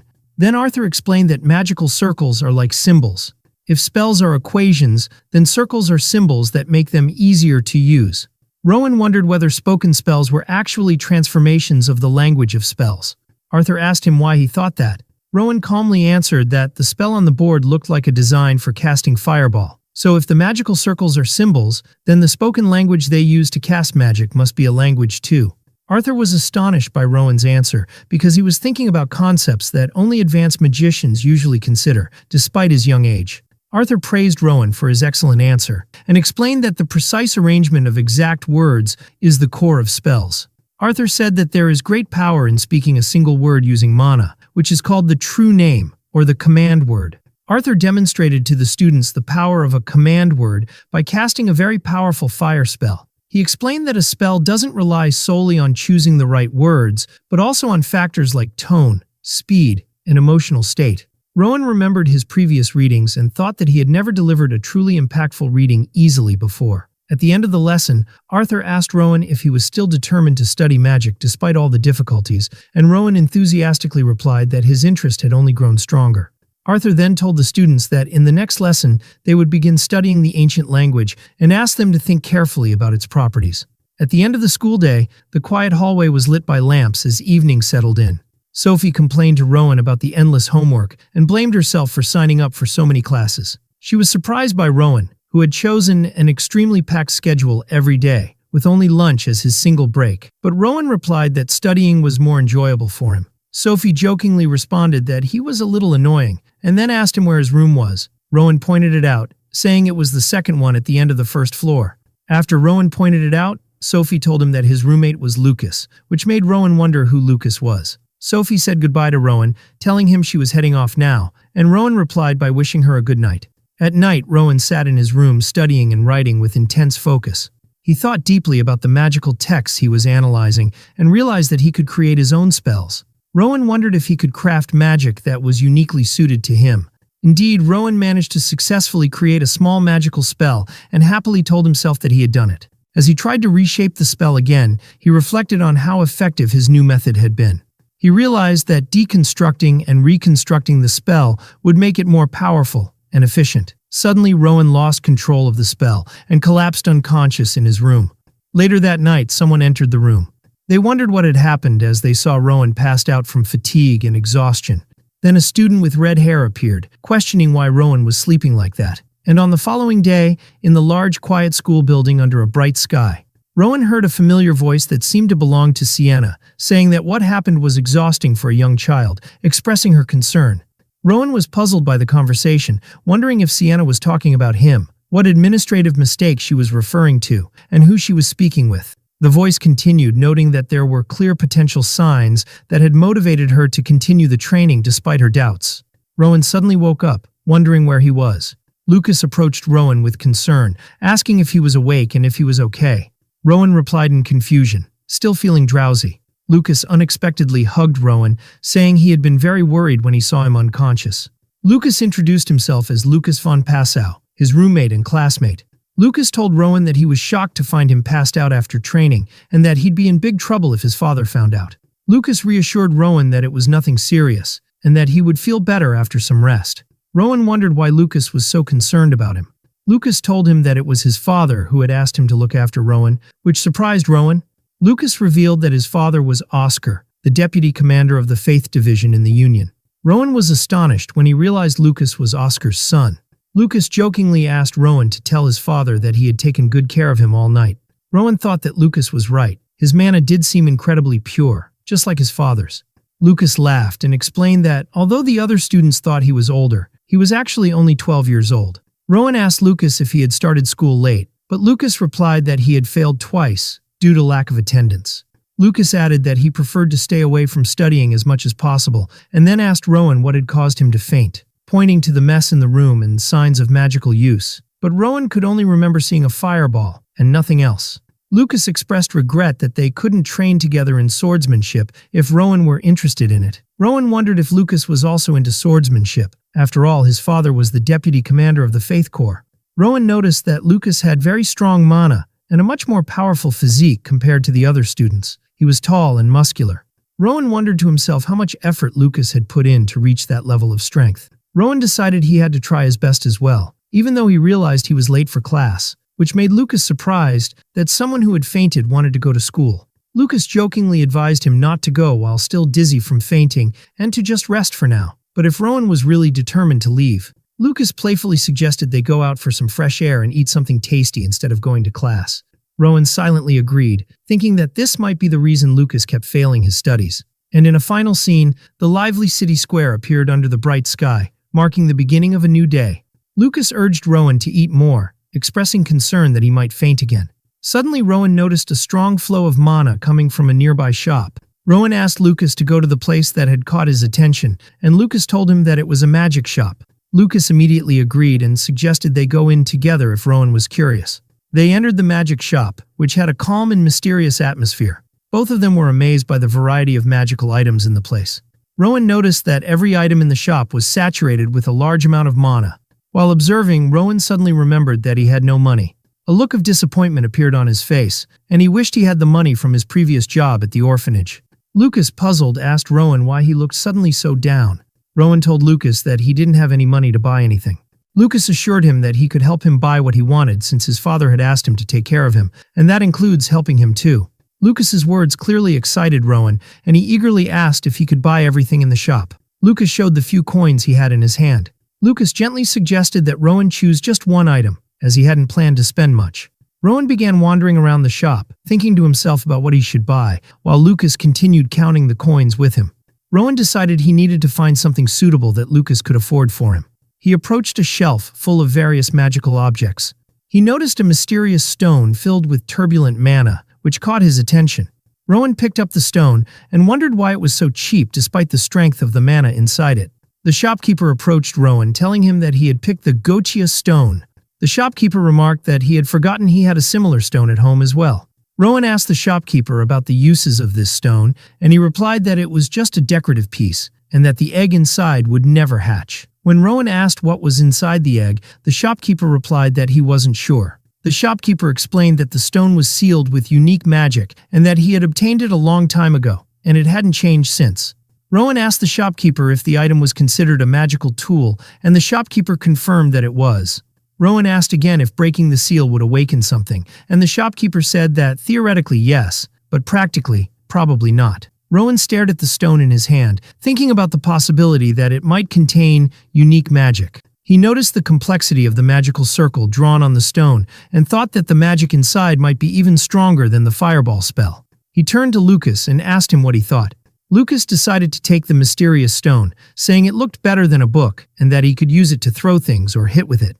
The two of them left the shop after Lucas thanked the owner, who smiled and bid them farewell, inviting them to return again. As they walked, Lucas suggested to Rowan that they go somewhere else. Lucas noticed that it was already time, and Rowan asked where they were heading. Lucas excitedly pointed to a large, majestic building and said he was taking him to the most amazing place in the Union.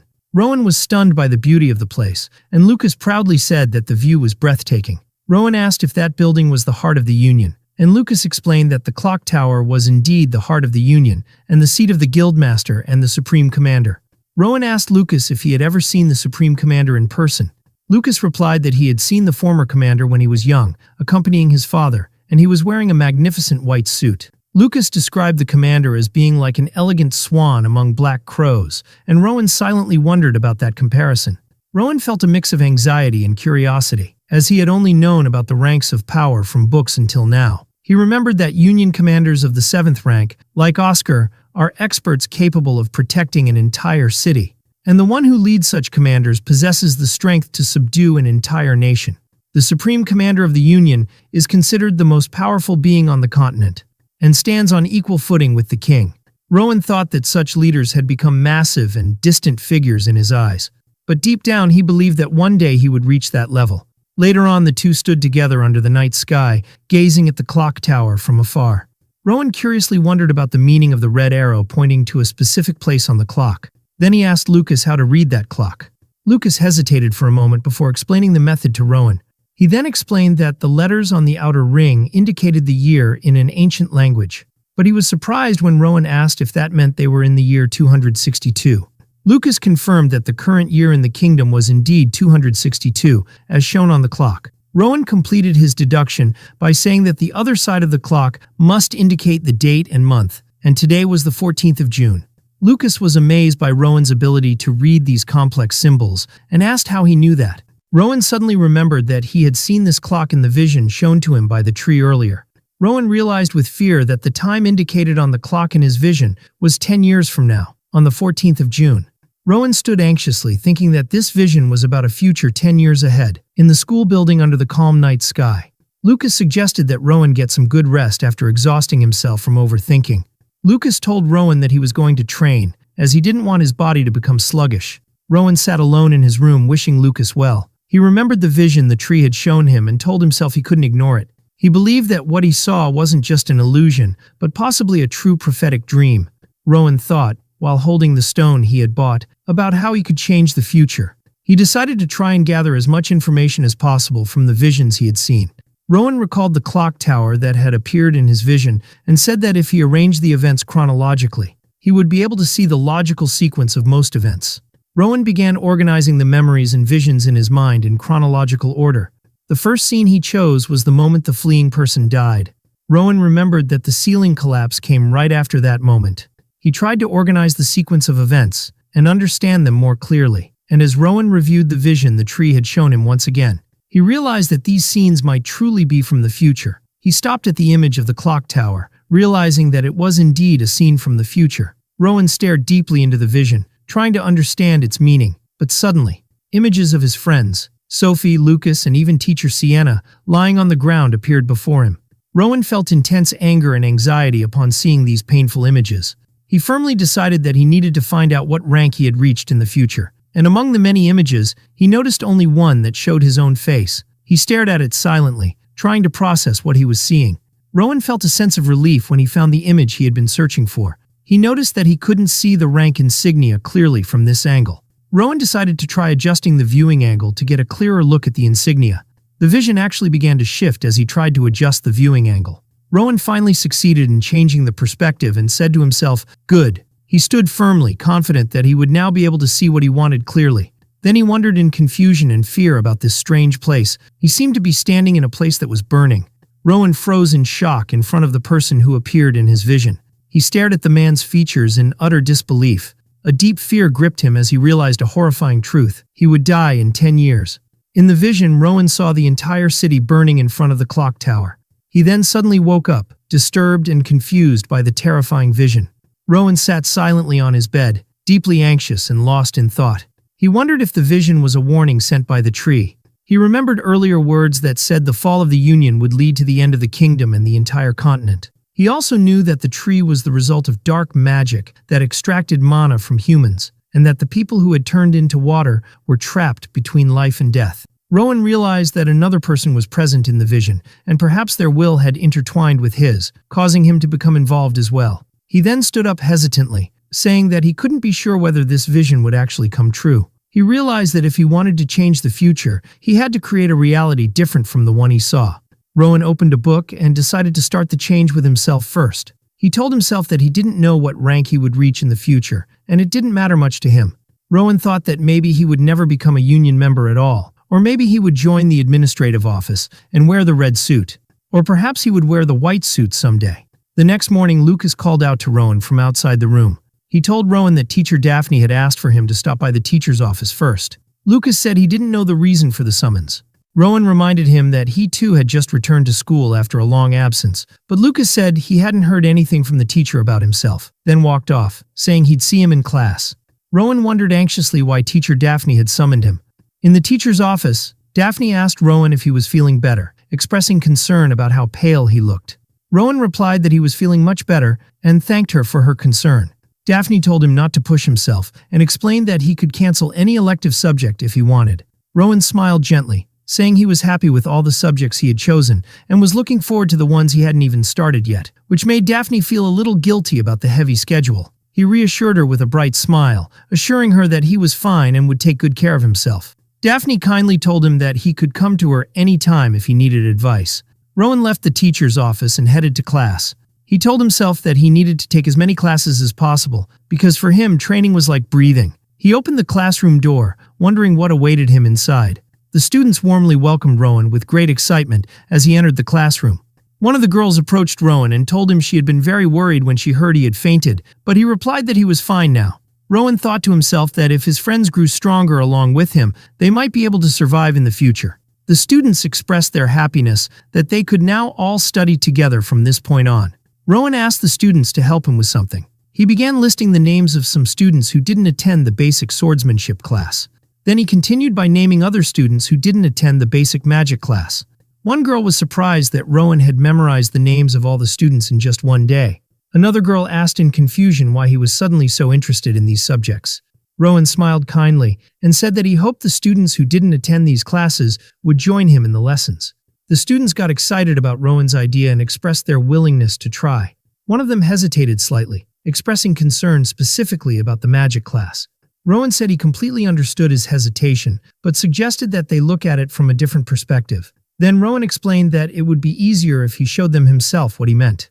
Rowan asked Lucas to try attending the magic class just for today. Lucas agreed hesitantly, because Rowan's gentle smile made it almost impossible to say no. Teacher Arthur appeared in the hall, silently observing the students. Arthur felt relieved when he realized that Rowan had encouraged the students to attend the magic class. Arthur gently asked Rowan if he was feeling better now, and Rowan replied that he was fine thanks to his concern. Arthur smiled and said that this was the first time the magic class had this much energy and enthusiasm, and it was all thanks to Rowan. Rowan explained that he wanted to show his friends that magic wasn't as distant from them as they thought. Arthur was surprised by this statement and wondered to himself how Rowan planned to prove that. Rowan asked Arthur for permission to step up on the platform to show them what he meant in practice. Arthur agreed to Rowan's request and gently warned him to be careful during the demonstration. As Rowan stepped onto the platform, Lucas wondered in confusion why Rowan never seemed to be afraid. Elsewhere in the school, Lazarus arrived alongside the head of academic affairs, Daphne. Daphne asked Lazarus if his early arrival at school was because of Rowan. He replied that he came for more than one reason, and that taking care of the school was part of the responsibilities of the administration office. They also noticed Sienna nearby, so Lazarus asked her if she was on a special assignment from Vice Commander Oscar. Sienna looked at them and calmly said there was something more important than her that needed their attention right now. Teacher Diego showed interest in the magic class for the first time due to the students' sudden excitement toward the subject. The headmistress noticed the presence of the head of the administration office and expressed concern about it. She asked everyone to remain quiet and observe the lesson without causing disruption. And when the door opened, the surprise began. Rowan started casting his spell, and a powerful light energy suddenly appeared from his hand. A massive fireball formed with great strength and clarity in front of everyone, leaving them in utter shock. Joy and amazement appeared on Rowan's face as he effortlessly controlled the enormous fireball. Rowan extended his hand, channeling immense magical energy that filled the entire room. Teacher Arthur was deeply shocked as he watched Rowan successfully cast the fireball spell. The magic Rowan used was far beyond the capability of someone his age. Arthur thought to himself that not only was this spell outside the curriculum, but even the less powerful fire arrow spell is difficult for fifth-year students to execute. He added that this kind of magic is only accessible to exceptionally gifted children, not any regular student. Arthur was greatly astonished, wondering how a young child like Rowan could accomplish such a feat.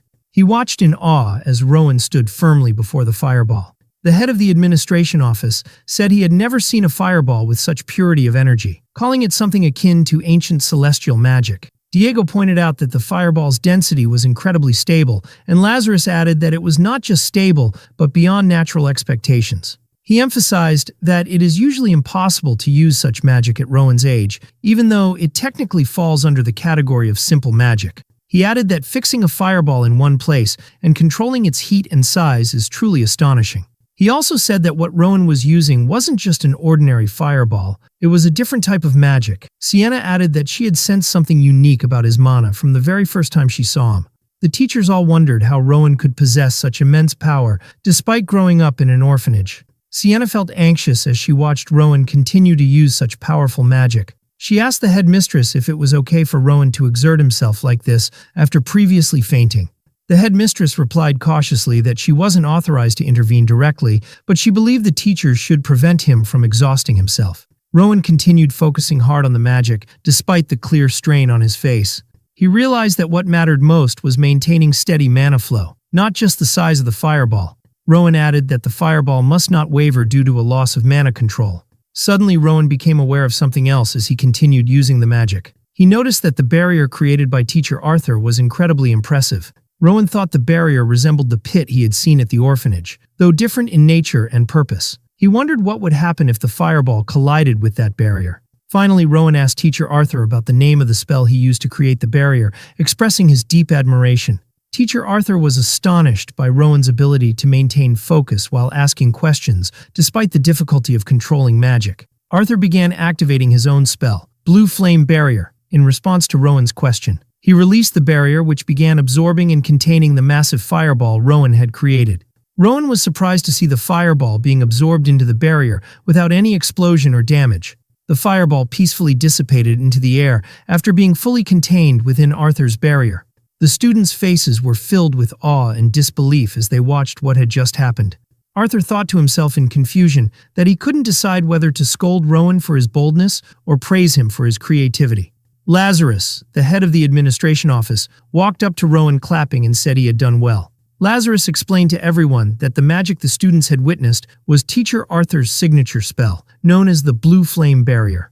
Rowan expressed his admiration for the name, and Arthur jokingly told him that the name wasn't important and that he didn't choose it himself. Rowan replied that it had been given a great name as a gift. Arthur then asked Rowan whether the spell he used had a name. Rowan replied in confusion that it was just a fireball, but Arthur told him that everyone could clearly see that what he used wasn't just an ordinary fireball. Arthur affirmed that Rowan himself surely knew that the spell far exceeded a typical fireball. Rowan gently agreed, saying he hadn't really thought much about it before. He added that he would seriously consider giving his spell a proper name, which made Arthur feel slightly awkward since he had intended to warn Rowan about the danger. Lazarus stepped forward and seriously told Rowan that, as the head of the administration office, he needed to ask him a question. He asked clearly why Rowan had done something so dangerous and what his intentions were. Rowan answered confidently that he trusted his ability to control the magic and expected that Teacher Arthur would be watching closely and would protect everyone. Arthur asked whether the sole purpose of Rowan's action was to show off the fireball, and Rowan hesitantly admitted that it was indeed his intention. Rowan added with a sincere smile that he wanted to give his friends confidence and encourage them. He said he believed some students might be interested in magic but were too afraid to try it. He continued that he wanted to show his classmates that learning magic is possible and not something unreachable, even before graduation. Arthur thought to himself that Rowan's ability stemmed from his exceptional talent, but he didn't say it out loud. Arthur felt embarrassed when he realized he might have been the one limiting the student's potential with his preconceived ideas. He said to himself that it was strange that such a young child like Rowan had made him realize this truth. Rowan asked Arthur if he could stay a bit longer on the platform because he still wanted to show his friends something else, and Arthur calmly agreed. Rowan asked Lucas to come up on the platform, and Lucas was surprised, asking in confusion if Rowan really meant him. Lucas stepped up, wondering why he had been chosen in particular. Rowan smiled and said he was going to help Lucas try casting magic himself, which surprised Lucas. Rowan confidently explained that magic and swordsmanship are very similar in how they handle mana, and since Lucas trained every day, he should definitely be able to cast magic. Lucas wondered to himself how he could possibly use magic without proper training. Rowan suggested that Lucas try using verbal magic, since it's easier than using circles and magical formulas. Rowan asked Lucas to repeat the ancient incantation after him. Lucas hesitated while trying to pronounce the old words and stumbled over them, but Rowan helped him along. Rowan was surprised and wondered if this was the first time Lucas had heard the language, even though it was his third year in the first grade. Lucas felt embarrassed and admitted that he didn't understand the meaning of the words he was repeating. Rowan began explaining the meaning of the incantation in detail, which made Lucas even more embarrassed. The students started watching Rowan in amazement as he loudly recited the meaning of the spell. Sophie observed the situation with worry and tension. Rowan wondered to himself why Lucas couldn't master such a simple spell. He became even more worried about the fact that the other students didn't seem to understand either, and he wondered what he should do now. Rowan realized that if the students remained stuck at the beginning, it would be a big problem, especially if they weren't prepared for what would happen in 10 years. This spell was supposed to be easy for everyone, including Lucas, but now, not even Sophie seemed to understand it. Arthur gently asked Rowan to be patient with Lucas, since it was his very first magic lesson. Arthur then asked Rowan to teach Lucas the magical formula instead of the verbal spell, as it might be easier for him to understand. Rowan began writing the magical formula on the board using mental magic. Arthur and the other teachers were impressed by Rowan's ability to use mental magic so easily. Rowan finished writing the formula on the board and signaled that he was done. He activated the written magical formula in a truly impressive way. Everyone was astonished by the strength and clarity of the magic Rowan had performed. Lazarus asked Rowan where he had gotten the formula, and Rowan replied that he hadn't copied it from anywhere. He had simply developed what Arthur had written in his own way. Arthur explained that the formula was entirely different, and not just a simple modification. Rowan replied that he was only trying to simplify it for himself. Arthur confirmed to Rowan that he had, in fact, created an entirely new magical formula. Lazarus suggested to the head of academic affairs, Daphne, that they postpone discussing the new formula until a separate meeting, since the lesson had already gone on too long. Teacher Daphne agreed to the proposal. Teacher Lazarus thanked Rowan for presenting the new formula and told him they would speak again soon. Arthur then turned toward Sienna, who was present, and asked for her name. She responded that she was Sienna from the Faith Corps.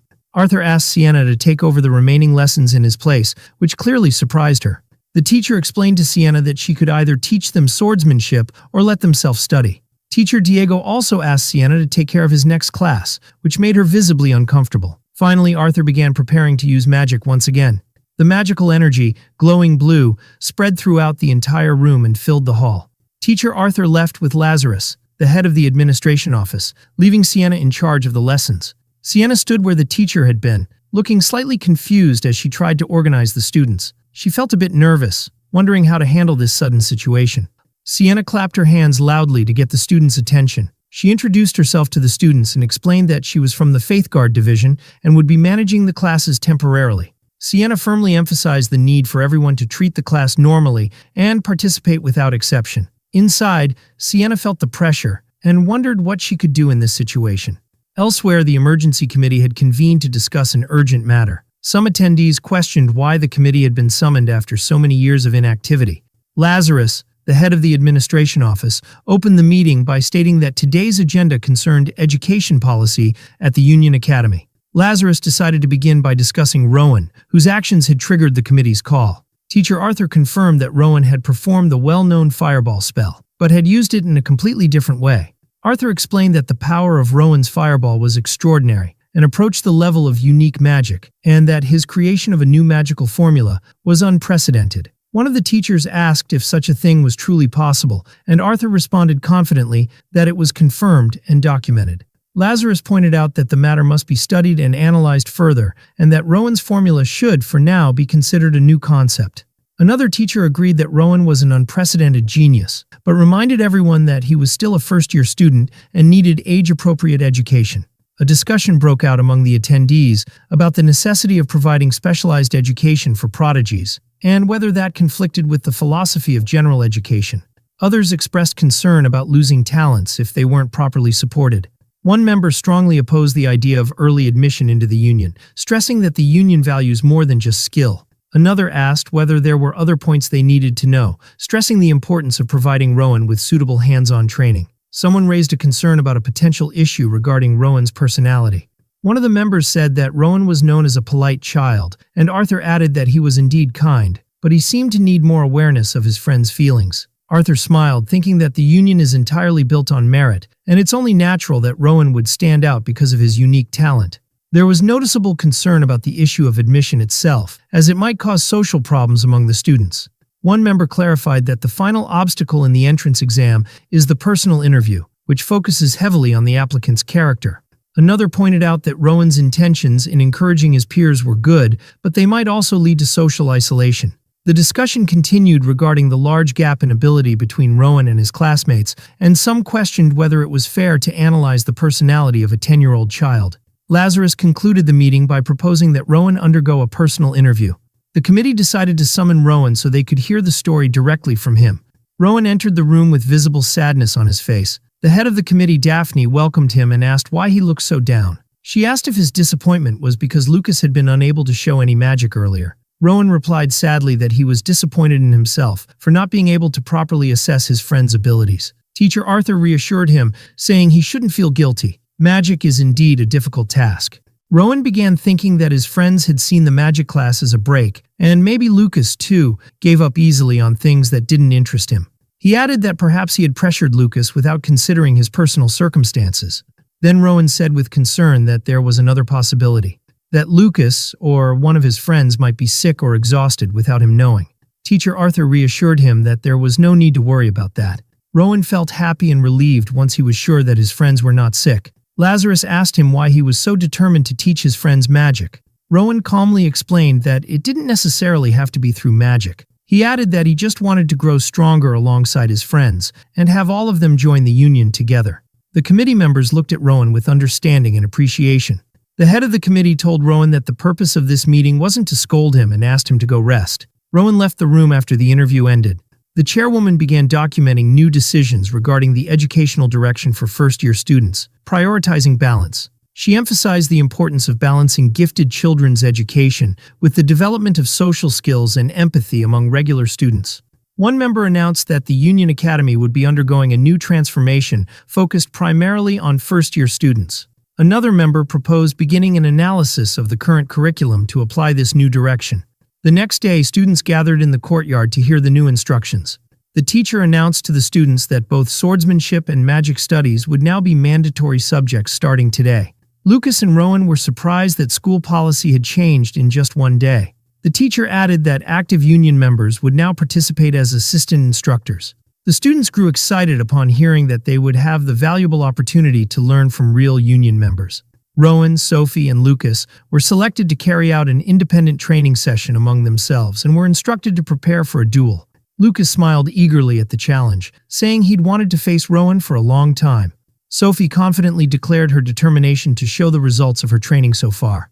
Lucas jokingly asked Sophie if she held a grudge against Rowan, but she denied it. Then Lucas asked to face Rowan first, while Sophie confirmed she would go next.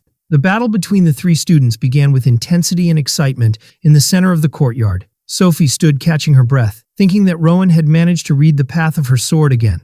Sophie felt hopeful and told herself that if she trained just a bit more, she might be able to win next time. Rowan shook Sophie's hand with a smile and told her it was a good match, and Sophie responded in kind. Sophie wondered sadly if there was something wrong with her dueling style, as she had been confident she would win this time. Rowan answered clearly that her mana flow seemed a bit unsteady and advised her to change the direction of her mana flow. Lucas cut in mockingly, saying Sophie should stop waving her sword randomly and strike with precision and purpose. Sophie was annoyed by Lucas's words and yelled at him angrily when he said the real reason was that her legs were too weak and shaky. Rowan tried to ease the tension by saying Lucas had a bit of a point, but Sophie snapped at Lucas, telling him to be quiet. Sophie asked Rowan what exactly she should do, and Rowan assured her that the issue wasn't her strength, she had plenty of it. Rowan explained clearly that Sophie was distributing her mana equally between the upper and lower parts of her body, and she needed to increase the mana in her lower body to improve her balance. Lucas joked to Sophie that this is what he meant when he said she was swinging too hard, which is why her feet kept stumbling. Sophie yelled at him again, furious. Watching the scene unfold, teacher Diego smiled and happily said that their concerns about student relationships now seemed unnecessary. Chairwoman Daphne met with Rowan and asked how things were going at school. He replied that he was happy and enjoying the lessons. She gently asked if he had managed to let go of the burdens he had been carrying in his heart. Rowan calmly confirmed that he had, and said he had learned that every friend has their strengths and weaknesses, and that it was he who didn't understand that well at first.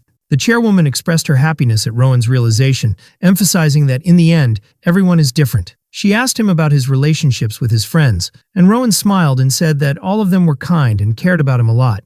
Rowan hesitated a little before admitting that some of his female classmates asked him for things he sometimes didn't understand. The chairwoman was slightly surprised and asked what kind of things they asked for. Rowan explained that some girls asked him to go shopping or to look at flowers, things that had nothing to do with studying. The chairwoman laughed gently, saying it was a phase when they start to show interest in the opposite gender. Then she asked him what he did in those situations. Rowan answered innocently that he usually suggested they study instead, which made the chairwoman laugh as she thought to herself that he was very strict about such matters. She jokingly asked him if there was one girl he was particularly interested in. Rowan spoke about Sophie and said she was a little different from the others, very talented in swordsmanship and able to use fire, which made her special. The chairwoman, feeling curious, asked if he was close to Sophie, and Rowan replied that he was moved by her story and circumstances. Rowan explained that Sophie was an illegitimate child from a family famous for swordsmanship, and her father had sent her to the Union to develop her skills. He added that she was under a lot of pressure, and that he considered her a friend he could learn a lot from. The chairwoman then asked about Lucas, and Rowan said he was also a wonderful and talented friend, especially in physical strength. Finally, Rowan said that recently he had been working on a personal theory related to Lucas. Rowan thought that Lucas's brain might be full of muscles and training, which made studying difficult for him. Rowan explained with a smile that he couldn't let Lucas fail again, so he was trying to guide him as a friend, because that's what good people do. The chairwoman felt that Rowan had a special personality and unique way of thinking, which made her smile awkwardly. Elsewhere in the Union School, Arthur quietly told Rowan that he couldn't afford to pity his situation. He added that because of Rowan's exceptional abilities, he had already obtained 10 out of the 11 abilities. Rowan replied sadly, saying he wanted to use stronger magic than what he could currently use. He asked if there was any way to improve his physical constitution, and Arthur answered that he could use special magical tools to enhance his strength. Rowan showed excitement about the idea, but Arthur explained that if it were that easy, everyone would become a magician. Rowan felt disappointed when he learned that most magical tools available for sale were either temporary or weak in effect. He then asked about what kind of elixir might suit him. Teacher Arthur explained that there are different types of elixirs. Some restore magical energy, others enhance physical strength. He added that there are very rare kinds of elixirs that significantly boost magical power. Rowan quietly thought that these elixirs were similar to the luteal fruit that the Ratil members had tried to obtain, leading them to consume children. Arthur then told him that there was no guarantee an elixir would be perfectly compatible with him. But he asked Rowan not to be discouraged, and to keep his spirits up, and not to wear that sad face. Arthur then removed his necklace and said it contained one of the elixirs he possessed. He added that he had received it from the former governor as a reward for his efforts. He handed it to Rowan, saying that perhaps this necklace was meant for him all along. Rowan hesitantly asked if it was really okay to accept something so valuable. Arthur assured him that the elixir wasn't as powerful as Rowan thought, so Rowan accepted it with gratitude. Rowan took the elixir and swallowed it immediately. Suddenly, Rowan felt a strange energy surrounding him. He raised his hand in astonishment, trying to understand what was happening. Soon he returned to consciousness in the room again. Rowan said sadly that the elixir hadn't worked the way he had hoped. A look of clear disappointment appeared on his face. Arthur said with sadness that he had expected the result to be at least a little better. Rowan thought sadly that this was exactly what he had expected too. He decided that instead of looking for ways to improve his body, it would be better to reconsider what he could already do. He concluded that manipulating mana flow by breaking down and reconstructing complex spells might be the best way for him to use magic. Rowan thanked teacher Arthur with a gentle smile and said he still had a lot to study. Half a year later, winter arrived, and the school buildings were covered in snow. Inside the first-year classroom, the students began their final exam in magical studies. Rowan stood in the center of the room, performing a test in front of a panel of teachers. The teachers watched cautiously as Rowan executed a powerful fire spell with precision. Rowan demonstrated astonishing control over fire, creating multiple fireballs at the same time. The teachers expressed their amazement at Rowan's unique talent and his ability to combine different types of magic. Rowan cautiously asked whether his magic would be accepted in the Union, considering its low destructive power. One of the teachers reassured him, saying that performing magic without a chant already proved he was at the level of a fourth-rank mage. The teacher advised Rowan to focus on his strengths and continue developing his current abilities without worrying about destructive power, and Rowan asked what he should study next. The teacher added that Rowan could continue deconstructing and reconstructing fourth-rank spells as he understood them, and promised to grant him access to the ancient texts in the office archives. Lazarus suggested that Rowan keep his unique abilities secret, and Arthur asked if he was ready to make a vow about it. The two teachers agreed to make a magical vow between themselves to protect the secrecy of Rowan's abilities. They performed a magical oath in front of Rowan. Rowan wondered to himself, puzzled, why they were doing this in the middle of his exam. A full year passed after these events. Senior teachers and school officials gathered in response to an emergency summons. The head of the meeting began by saying that although the matter technically fell under his authority, he wanted to include everyone due to its importance. Teacher Diego announced that the school would no longer teach Rowan any mana-based movement techniques, martial arts, or swordsmanship from now on.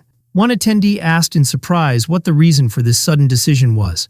Diego explained that Rowan, now a third-year student, wished to join the Union, and it would be better for him to learn the fundamentals directly there. Arthur asked if he meant that Rowan's entire focus was now on learning magic. He added that Rowan's talent deserved recognition. Diego expressed his appreciation for Rowan's talent, but affirmed that he would support the decision by focusing solely on physical training. Sienna raised her hand to ask about Rowan's current level. Diego replied that Rowan could pass the first stage of the Union entrance exam simply by drawing his sword. Lazarus asked if he was truly that skilled. Diego confirmed that Rowan's talent was natural, and that his destructive power would improve gradually over time.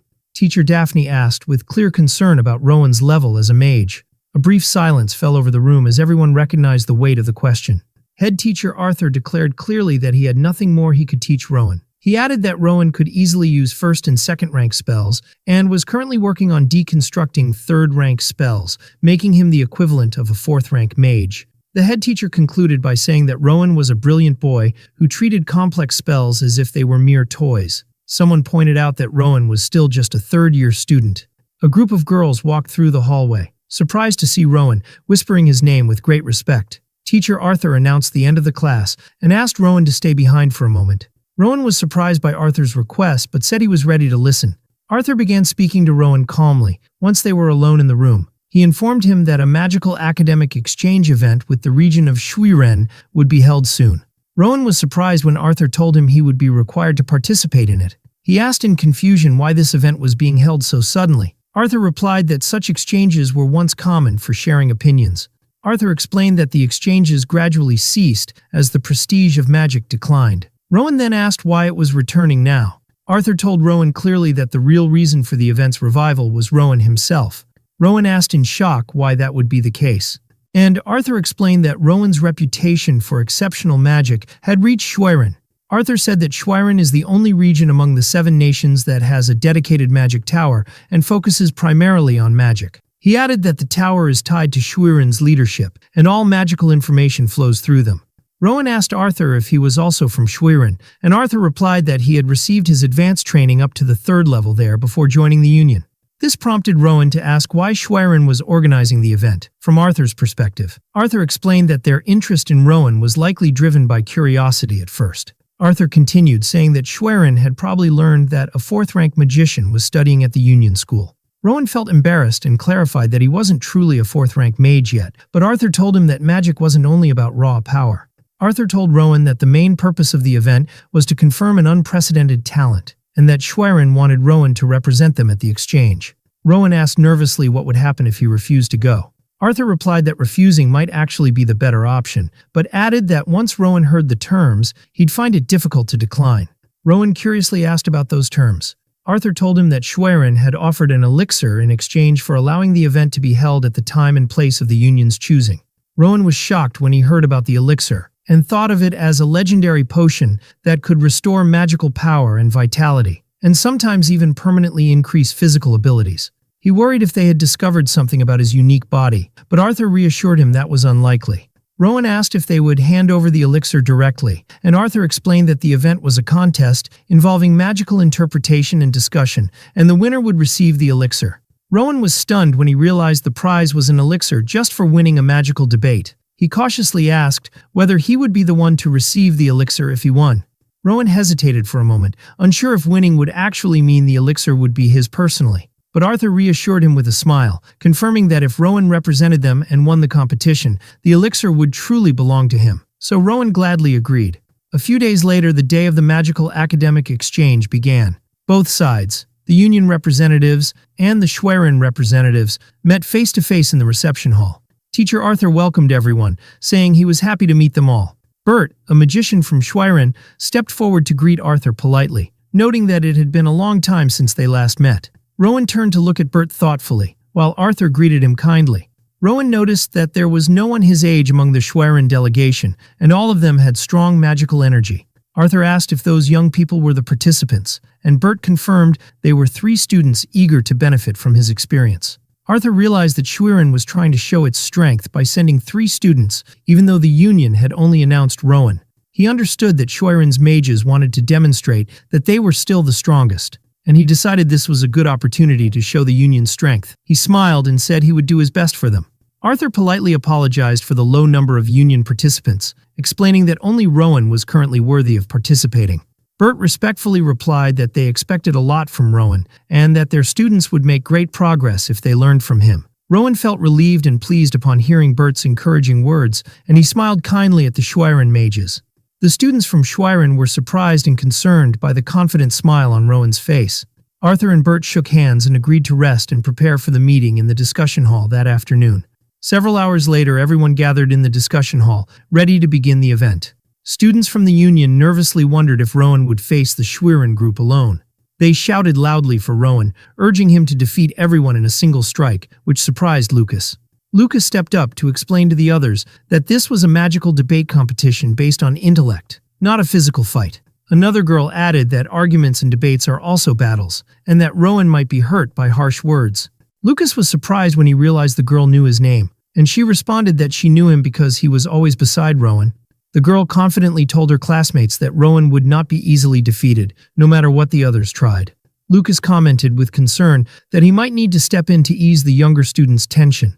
At that moment, Sophie noticed that the session was starting, which caught her attention. Teacher Daphne entered the hall and stepped onto the platform, where she officially announced the beginning of the magical academic exchange competition. The female students shouted excitedly, cheering for Rowan as he entered the hall, holding signs with his name on them. Rowan entered the hall with confidence, walking steadily amid the loud cheers from the audience. He and the Schwerin students exchanged serious looks as they prepared for the start of the competition. Daphne opened the event and explained the rules of the debate and how the topics would be presented. She clarified that each team would present a topic and conduct an open discussion about it using magical formulas. The first speaker was announced, Ali Marco, from Schwerin. Then the second speaker was announced from the Union School, Rowan. It was explained that Rowan would begin by presenting his topic first. Rowan introduced himself clearly and calmly to everyone. Ali Marco smiled with interest as Rowan began to speak, and Rowan announced that his first topic was telekinesis. The Schwerin students were visibly shocked and uncomfortable upon hearing the topic. One of the Schwerin students thought to himself that it was common in the first round to strongly showcase the institution's achievements. He added in surprise that Rowan had deliberately chosen a first-rank spell, telekinesis. A senior guest expressed frustration, saying this seemed like a serious misunderstanding and that it was absurd to attend just to witness such a basic level. Ali Marco clearly rejected the topic, saying telekinesis was not suitable, and accused Rowan of mocking them. Rowan responded calmly and politely, saying he never intended to insult anyone, and explained that while telekinesis is simple, it contains depth and complexity worth discussing. He added that dedicating effort to exploring the world's fundamental truths and principles is natural, and not a waste of time, as his opponent had claimed. Ali Marco angrily asked which aspect of telekinesis Rowan wanted to discuss. Rowan, a bit puzzled, asked what Marco meant, then politely inquired about the topic Marco had prepared. Ali Marco sarcastically suggested that since the level of the debate was so low, they could discuss Fireball, and mockingly asked Rowan if that suited him. Marco continued with his sarcasm.